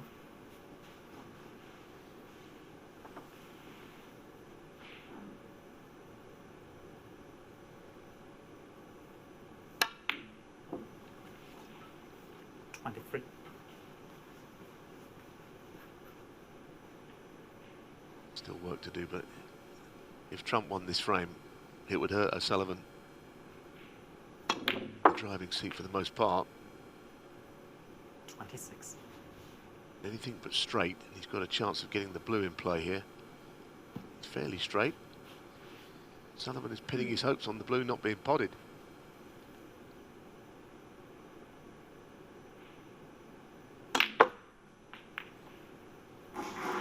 Fabulous shot. That is a fabulous shot. It wasn't a natural. Yeah, looks like being a frame winner. Sullivan with his best break of the final so far, 43, which kind of says it all, really. Well, that felt a very decisive shot in the context of this match. Early days still, but a frame winner. 41 in the frame.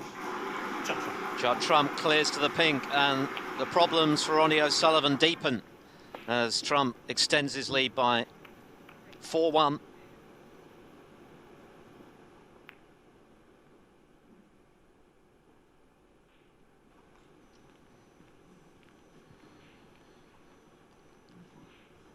the magnificent Waterford Crystal Alex Higgins trophy. Who will be holding it aloft this evening? Well, right now, it's a long way off for Ronnie O'Sullivan, who try as he might, and he is trying, make no mistake, for all he's worth, just cannot get anything going, missing with the rest again. He's done that twice today, but what a shot this was from Trump to release the awkward blue, which won him the frame and extends his lead to 3. So the worst Trump can be now is honours even at the end of this session, but he'll be thinking, I can take a lead that not even O'Sullivan could claw back. 3 more to come. 9 the target.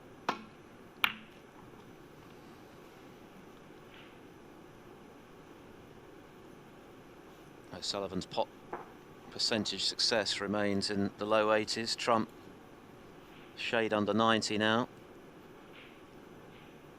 It's not been a fluent final in the way that the other two they've contested here in this event, albeit in Belfast rather than Milton Keynes have been, but Trump once again very much on top. Yes, that last frame, the way he won it, that's typical of the way that he pots. Some of the shots he played there, extremely dangerous. And of the two players who have been a little watchful, tentative today, Trump is emerging as the more confident.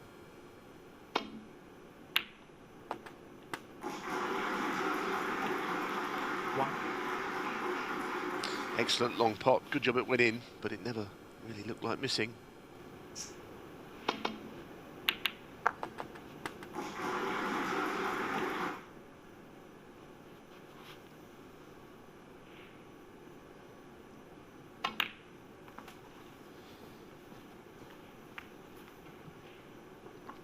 O'Sullivan has spent the lion's share of his fabulous career getting in front of his opponents and then bullying them, often steamrollering them.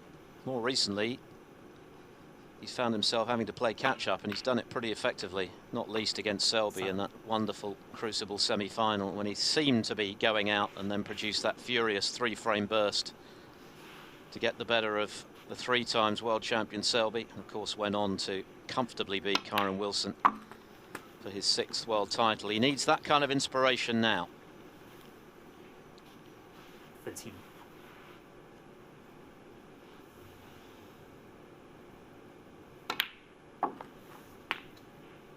$14.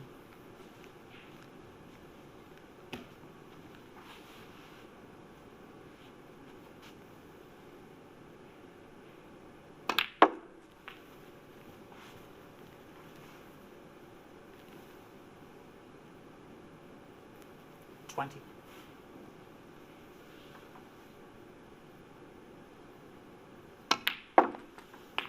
$21.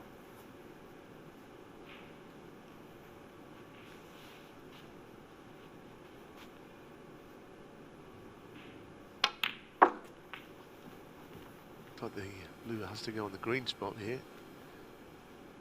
It's better that it's free because you wouldn't want it to go next to the pink, 26. just below it. Got to interfere with both of those high value colours. 27. A little bit more positivity, I think, about the way he looks in this frame. I thought in the last frame, break he made a 43 was a very hard worked one, but the frame went against him. 33.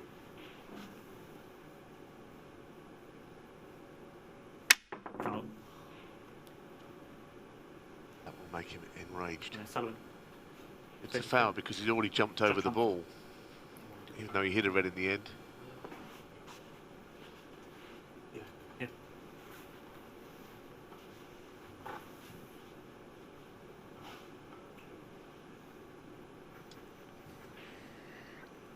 His frustrations compounded.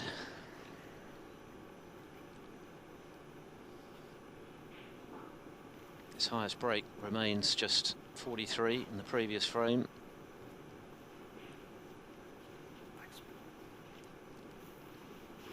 We saw him troubled by a few stray fibres in his victory over Ali Carter in the early stages, which he seemed to have fixed, but What a time to miscue, just when it was looking like he could make his first substantial break of the final. Get himself back in the picture.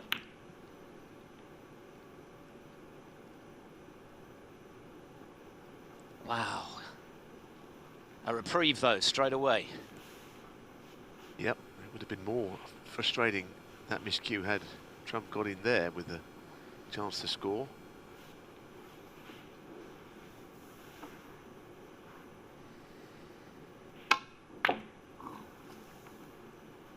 No, I had no control over that shot at all. Sometimes when the ball is so close to the pocket, it actually doesn't help you get position.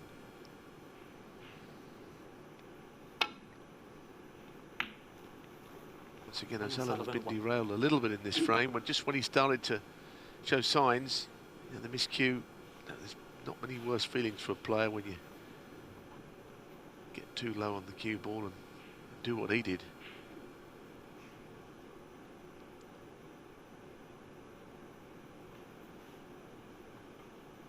And of course the next thing you do, you look at the tip to make sure it's still on the cue, or most of it's on there. Many a time a tip's been a chunk taken out of it after a miscue. Looks like O'Sullivan's was okay though.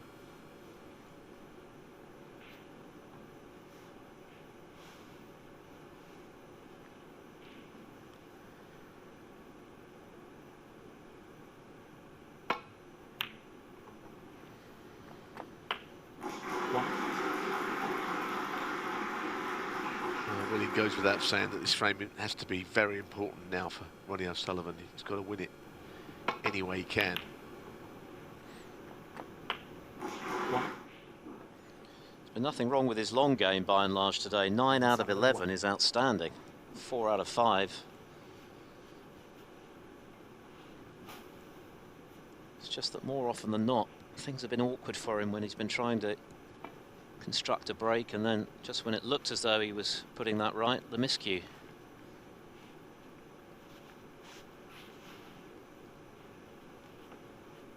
Contact made there.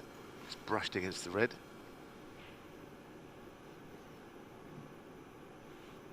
Yeah, I mean, the session of snooker has been played with a great intensity, which has not quite been backed up with high scoring.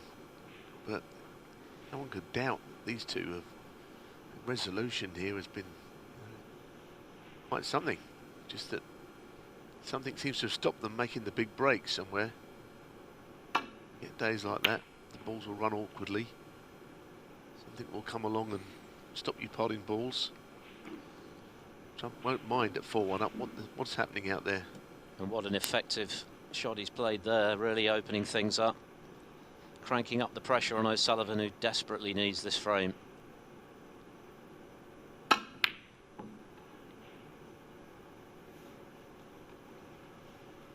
If he loses it, he's bound to be behind. It's a question of by how much and whether the deficit in question would be retrievable tonight.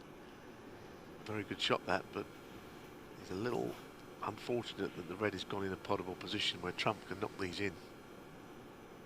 Thought he played quite a clever shot there, Sullivan. Just knocks in so many of those sort of shots, it's almost like they're hanging over the pocket.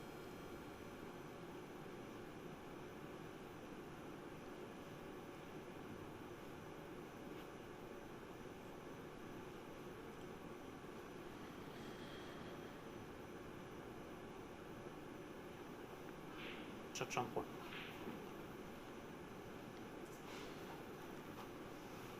And that 30-point lead may not count for much. O'Sullivan in trouble again.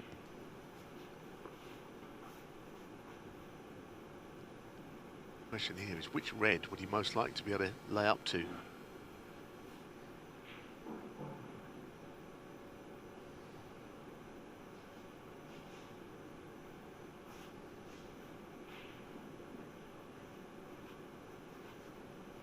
That's the red he'd quite like to hit, but now quite how he gets there. Oh, there you have it.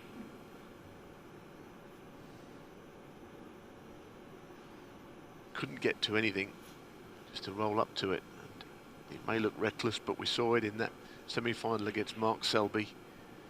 There's a little bit of more pragmatism in that than what you think. Might fluke one, you could knock ball safe, anything can happen. And what it has is eventually not cost him anything.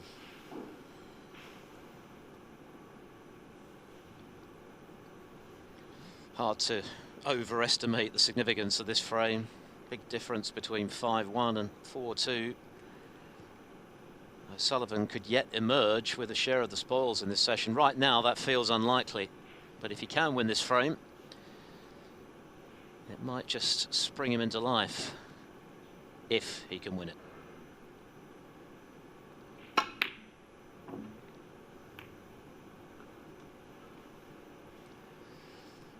Could have done without that kiss on the red though, which has left the red on.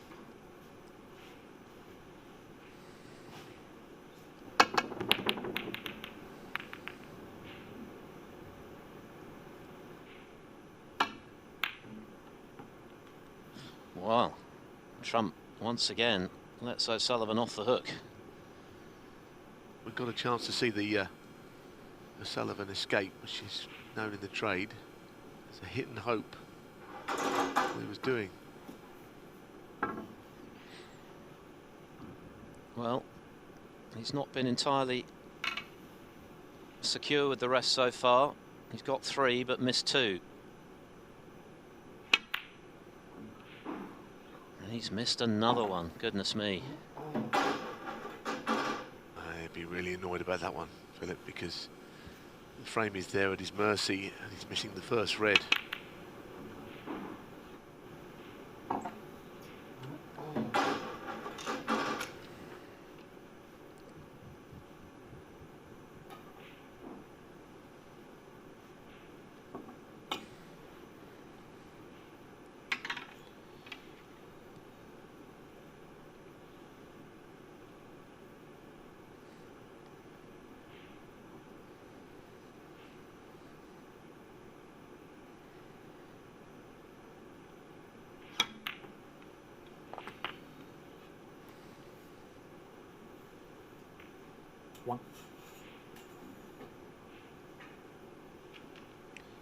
Well, at least from O'Sullivan's point of view, there are awkward reds here for Trump to negotiate as he looks to get back into this frame.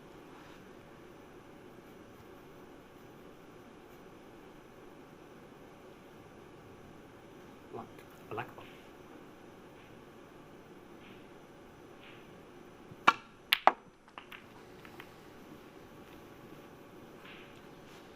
Now, when the black is respotted, does it cover the reds? If it does respot at all, that is. I think it'll go on there.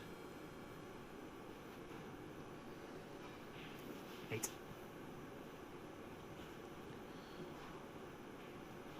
Would have been on an easy pot anyway, but clearly not a thing available now. Setting that red down the cushion. Frames have all gone the same way, haven't they? There's been no fluency. Incredibly hard fought frames. 3 of them have lasted well over 20 minutes. There's a long way to travel in this one yet as Trump goes in off. Sullivan 4.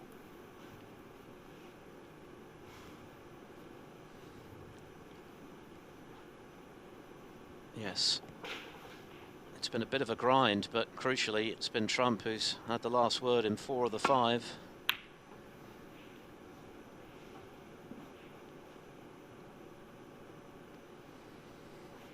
It's almost like they're trying a bit too hard.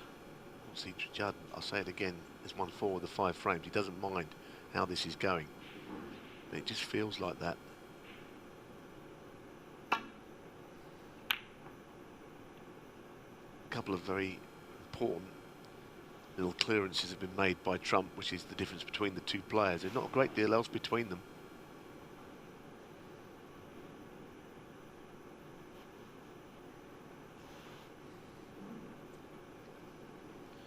Sullivan had a clear chance just now, of course.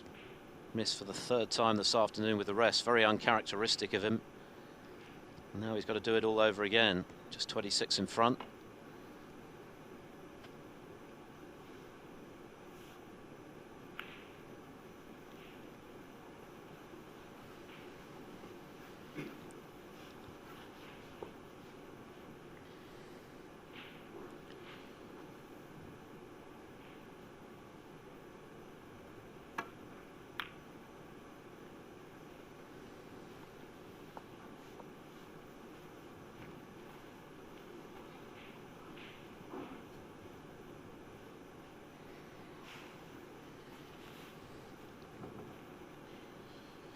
O'Sullivan's strength today, amidst all of the frustration, has been his long game. He's only missed 2 in 11.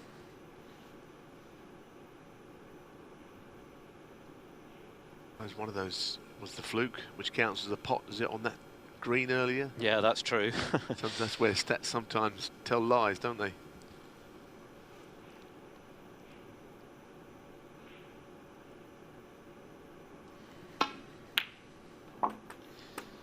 But nothing fluky about that one. Superbly struck from O'Sullivan. Can he finally put this frame to bed? A frame he desperately needs.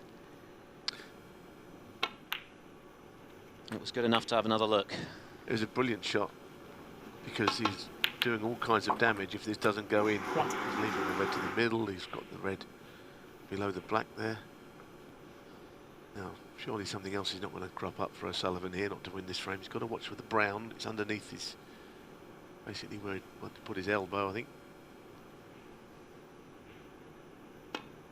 His bridging hand is a little different. But after what's gone before, I think this is a must win the frame at this visit. No more frustrations for the spectacle of the final. It's a frame that I think a lot of people would like O'Sullivan to win. 16. If you're neutral. Clearly, if you're 17. Judd's camp, then you want him to win it easily. It looks like he might have done had this frame not gone O'Sullivan's way. Still got a bit of work to do. He needs another red.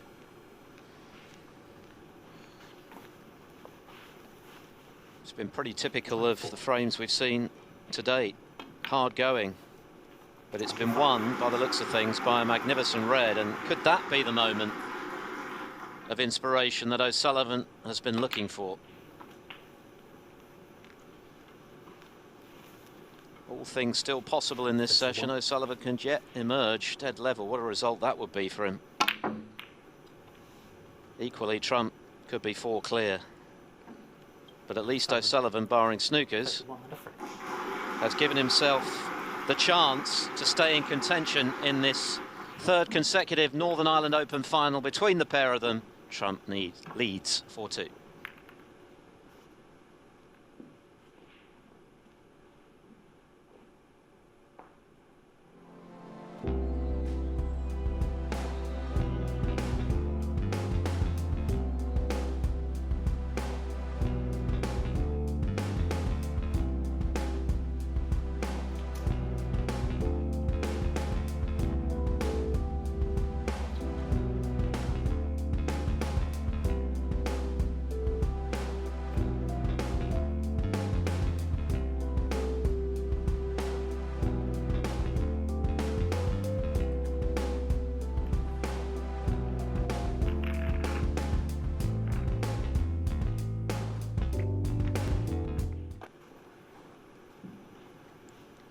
I think most observers would have been surprised at a high break for Judd Trump of just 69, and for O'Sullivan only 43 after 6 frames of this Northern Ireland Open final.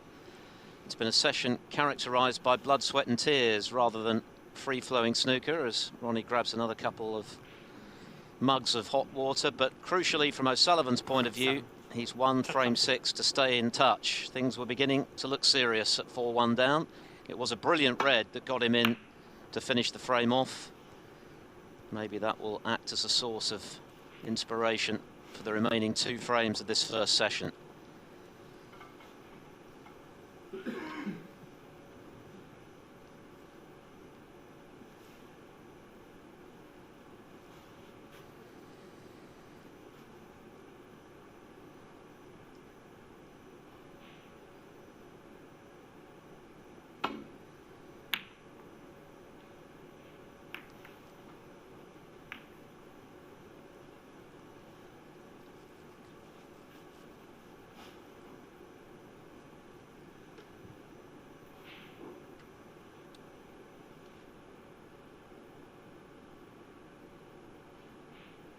Trump 7 from 12 from long range today. 1. Brilliant. Made a great sound. Now the red by the black is the one he wants it out of the way. 1. That's the one he's immediately played on. 6.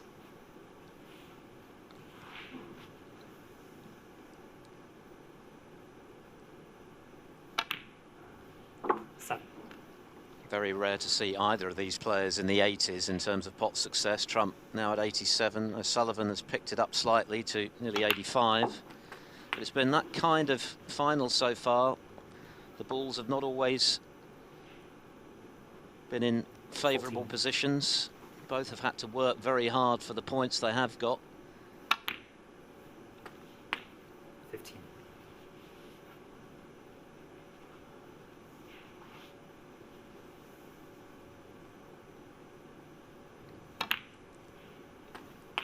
And Trump has been that little bit more adept at doing it, which is why he's 2 in front 22. and first in this 7th frame.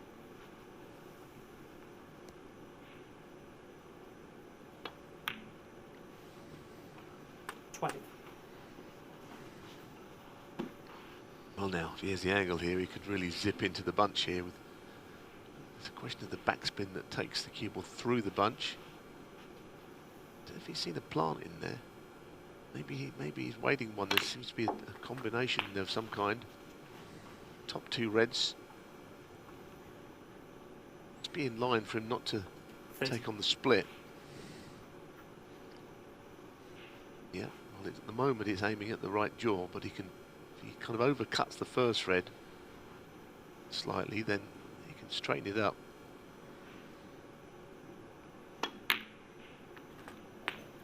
31. That's perfectly judged. The reds are still not open though. He had the chance to do so a couple of shots back. I suppose he had to 31. play the plant really. It's there. Now could he play this with pace into the bunch? Oh, he's very, very good at that shot, goodness. 37.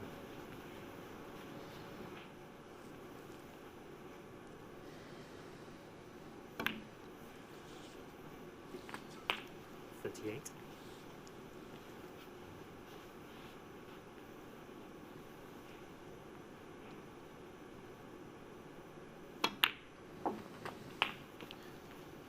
'Trump has won 18 ranking titles, but perhaps the one he won in 45. Belfast 2 years ago was the most important of all, because it had come after a relatively barren spell of over a year without a title. 46. It came against Ronnie O'Sullivan. He had to come from behind at the climax of that final to win, which he did in style, and he's never looked back since. He's doubled his ranking title tally since then. That was his 9th success. 52. Today he's going for his 19th, and of course in the interim he's added the Masters and the world title to his CV. 53. Well, just starting to spring to life. The way the last frame was won by O'Sullivan, that brilliant long red, and now this chance. As an example of fizzing the cue ball through the bunch. 60. Just on that bottom red, a little close. Not most comfortable on the shot, but in it goes. 61. This has been very untypical of the snooker that we've seen in the final so far, but much more like what we're used to from the world #1. Brilliant long red to get in. And although that wasn't clean, it looks like a clean kill. 68. Yeah, but by hitting it into that side of the pocket, it's given him a better chance of getting up for the red. So it was a 69. good way of putting it.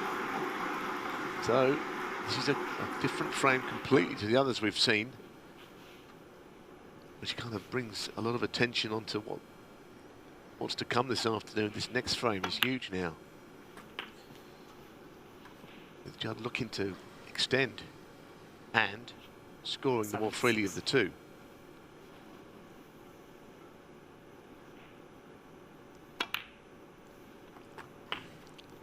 And now odds on for his 8th century of the week.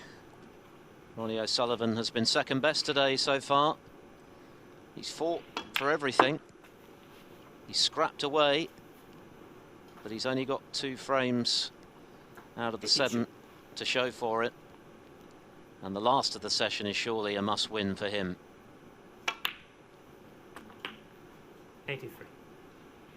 Judd Trump led 5-3 at the halfway point last year before going on to win 9-7. He's guaranteed that lead already today, but it could be a whole lot better. Looking for 88. his 29th century already of this campaign. 89. Winner of the English Open, runner-up in the Championship League.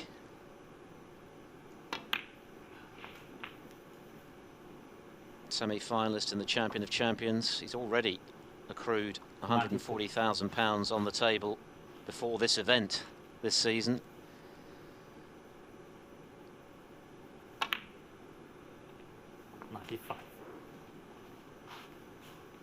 All of a sudden, it's a different game to the one we've seen so far. There's a terrific break, aggression, controlled aggression.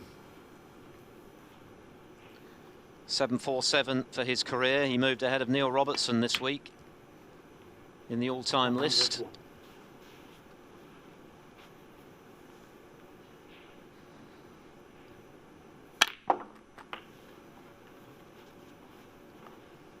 Look at this shot. Look at that for a shot. Play with screw and 100. reverse running side.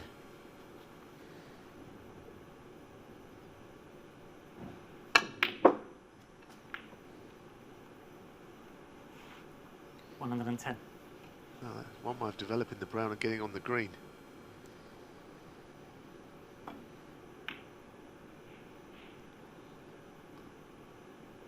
Well, 113. the world #1 has just moved up a notch, and now it's put the ball very firmly in Ronnie O'Sullivan's court. 117. It's been a fabulous break. Doubly so, given that the other frames have, by and large, been about hard graft. This has just been sublime break building, 122. launched by a trademark long red, as sweetly struck as you can. And now turning on the style. Just a pity there's no one here to see it. Millions at home watching though and admiring the skills of Judd Trump, who's underlining just why he is the runaway world #1. What a break that was, a 1-2-8. Ronnie O'Sullivan back up against it with 1 frame to come in this first session. Trump leads 5-2.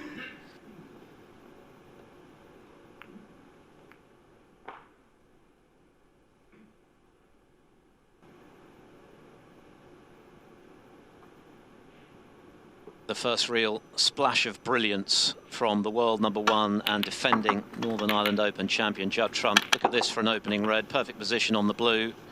And after that, it never looked in doubt that he'd go on to complete his 8th century of the tournament, the 29th of this fledgling season, and the 748th of his increasingly formidable career. He's asking a lot of questions of the world champion Ronnie O'Sullivan once again. He's bested him in the last 2 years in this event, and he's threatening to do it for the 3rd consecutive season. O'Sullivan surely has to win this 8th and final frame of session 1. The Alex Higgins Trophy at stake.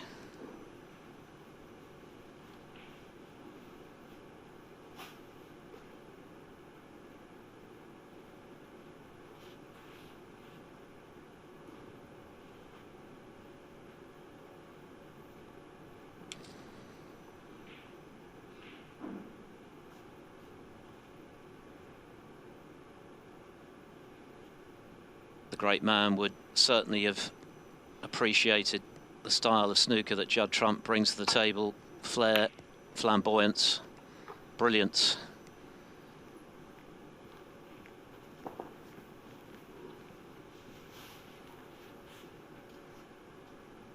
All qualities, of course, that Ronnie O'Sullivan possesses in spades, but second best right now. Has he got it in him today to turn it around? Close to the double. If he doesn't, it won't be for the want of trying. That's something that O'Sullivan has done with every shot he's played this week.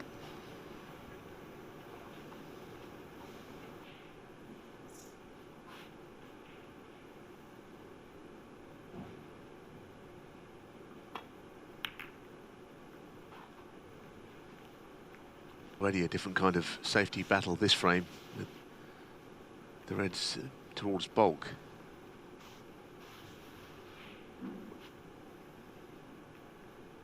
I don't think O'Sullivan's played as badly as some might think today. He's battled hard for every point. He's potted a lot of good balls, but just missed a couple of shots, a couple of rest shots. He's missed a couple of important shots. But like I say, if you could win this frame at 5-3, then he's in there. Some of the stats below. Safety has been slightly controlled by Trump, not entirely.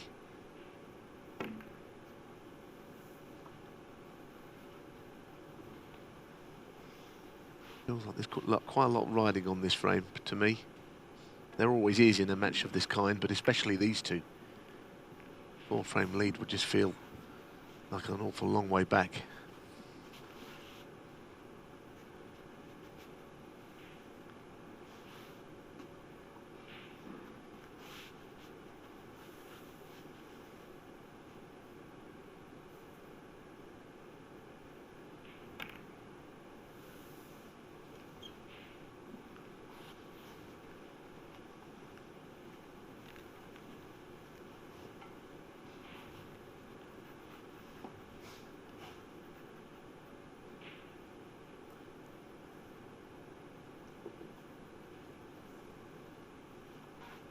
Trump will be very happy with his afternoon's work, but he'll be giving this final frame everything, because if he can win it, it gives him such a buffer.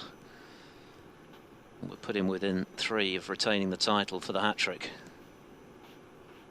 He's always got the option here. He can just drop into the bottom of the bunch. He doesn't particularly want to play it, but it might be that in the absence of any other shot, that's all he can do.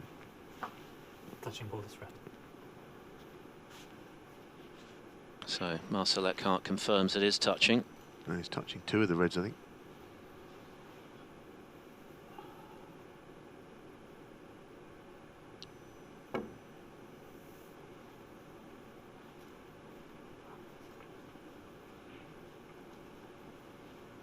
Difficult to get a real advantage here, because like I say, the roll-up's always the last resort.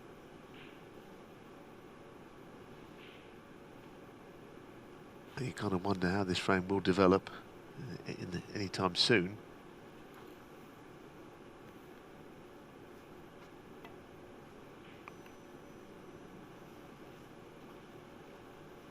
Wrong way of changing it, but I don't know what shot O'Sullivan has here.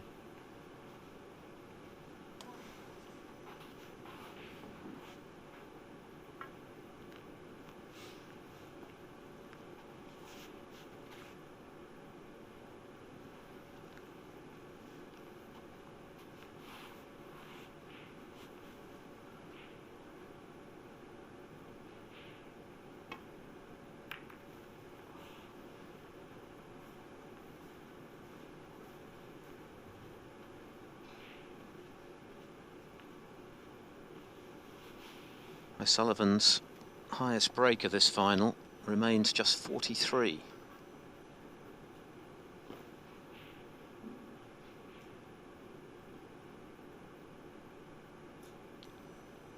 What I want to say about that, I mean, the stats don't lie, Philip, do they? But I think if anyone has had the better chances, it's been Judd, and he's created those, of course. But whenever O'Sullivan has come to the table, there's been high-value colours tied up.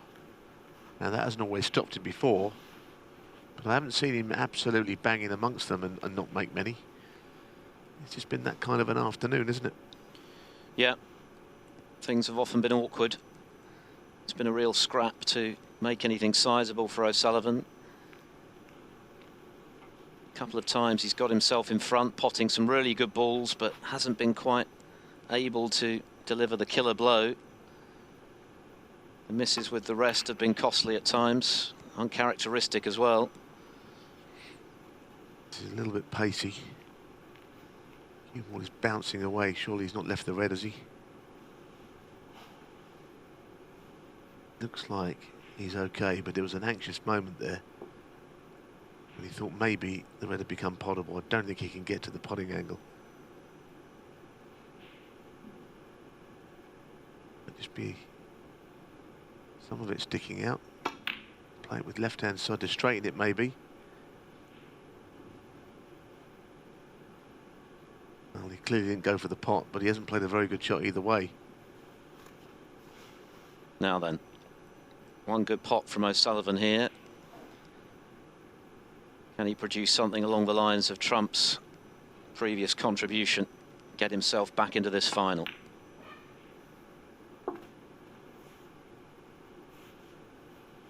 One.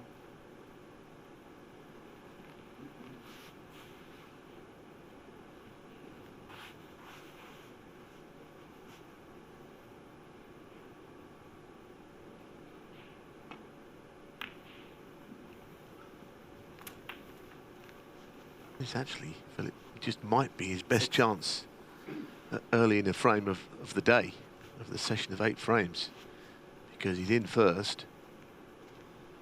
This is usually where he's very deadly, especially at manipulating the balls into better positions. Let's see what he can do.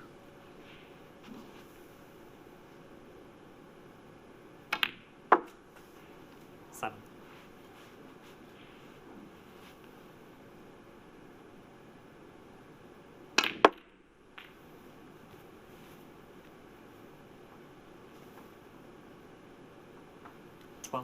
That's fair enough. He's had a good split. I don't think you can hold it against him.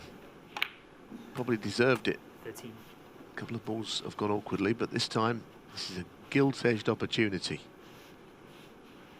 Yes, he couldn't have hit the pink much better there, splitting the reds.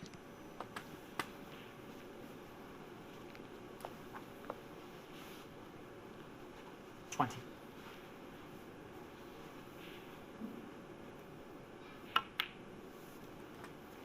$21.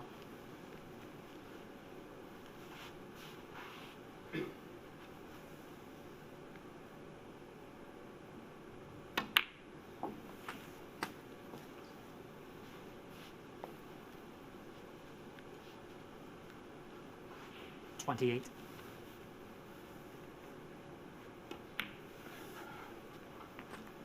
$29.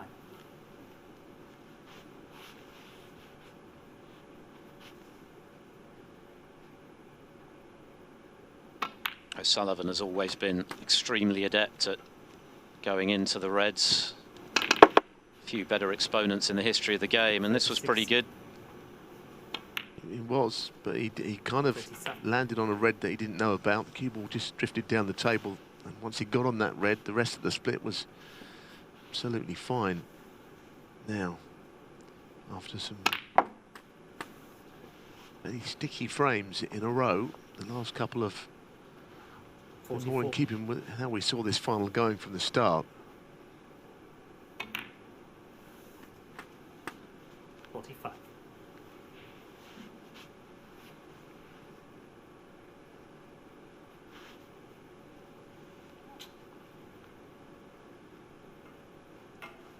Well, he's going to need a good pot here, not ideally on his colour.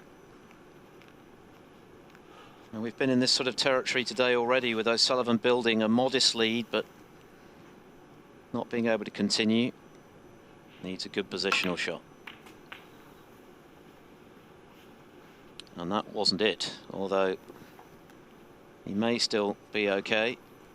Well, he's okay, all right. I think certainly, unless those 2 reds don't go, his expression suggests that they don't. But I think he can pop that left-hand red. I think it will go, but it's not a full pocket. I'm always the first to say when they go easily. This does not go easily. It will go on off the jaw, I think. 51. It's a very good shot. That is a good shot. He just raised his hand there because he sighed and huffed and puffed, and then he was on the red. Just didn't want Judd to be disrespected, I think. Yeah, careering into the brown was never part of the plan, was it? But no damage. Nothing worse when your opponent does that. Say the little apology for thinking he wasn't on a ball. Well, things could have gone badly wrong for O'Sullivan there, and going in and out of ball, but it looks as though he's going to win a frame. He surely had to win to entertain thoughts of lifting the Alex Higgins Trophy aloft tonight. He's very close to reducing his arrears to 2. Red and the black would suffice barring snookers. Easily his best break of the final. 65. It's been a tough afternoon for him, but 5-3, all things considered, wouldn't be too bad.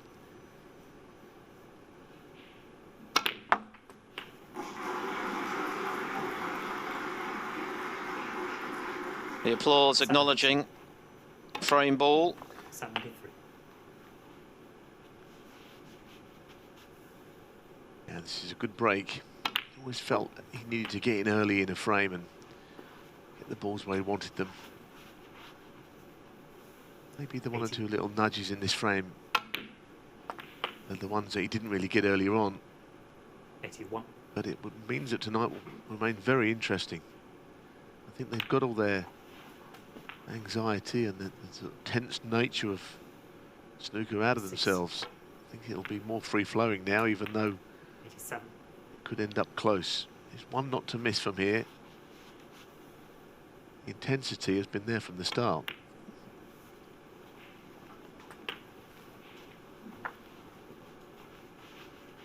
$94. 95. So the black for O'Sullivan's 6th century of the tournament.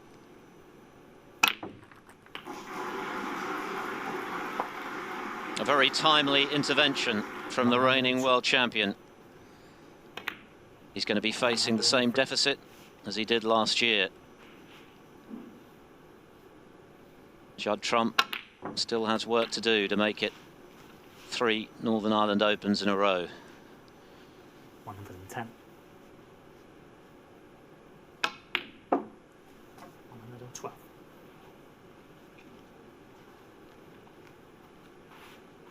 He'll be pretty happy with his afternoon's work. Sparkling century just now. 150. Had he won this frame, 6-2, hard to see any other result than a Trump victory. But O'Sullivan has come to the party in the nick of time.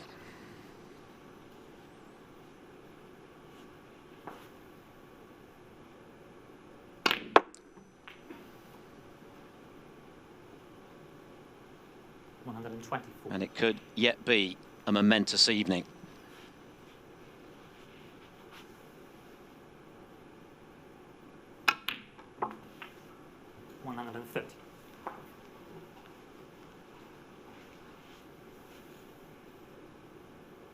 What a break this has been. What a way to end the session. A 137 clearance from Ronnie O'Sullivan, engrossing stuff in their 3rd Northern Ireland Open final. And O'Sullivan has given himself a chance, but it's Trump who leads 5-3.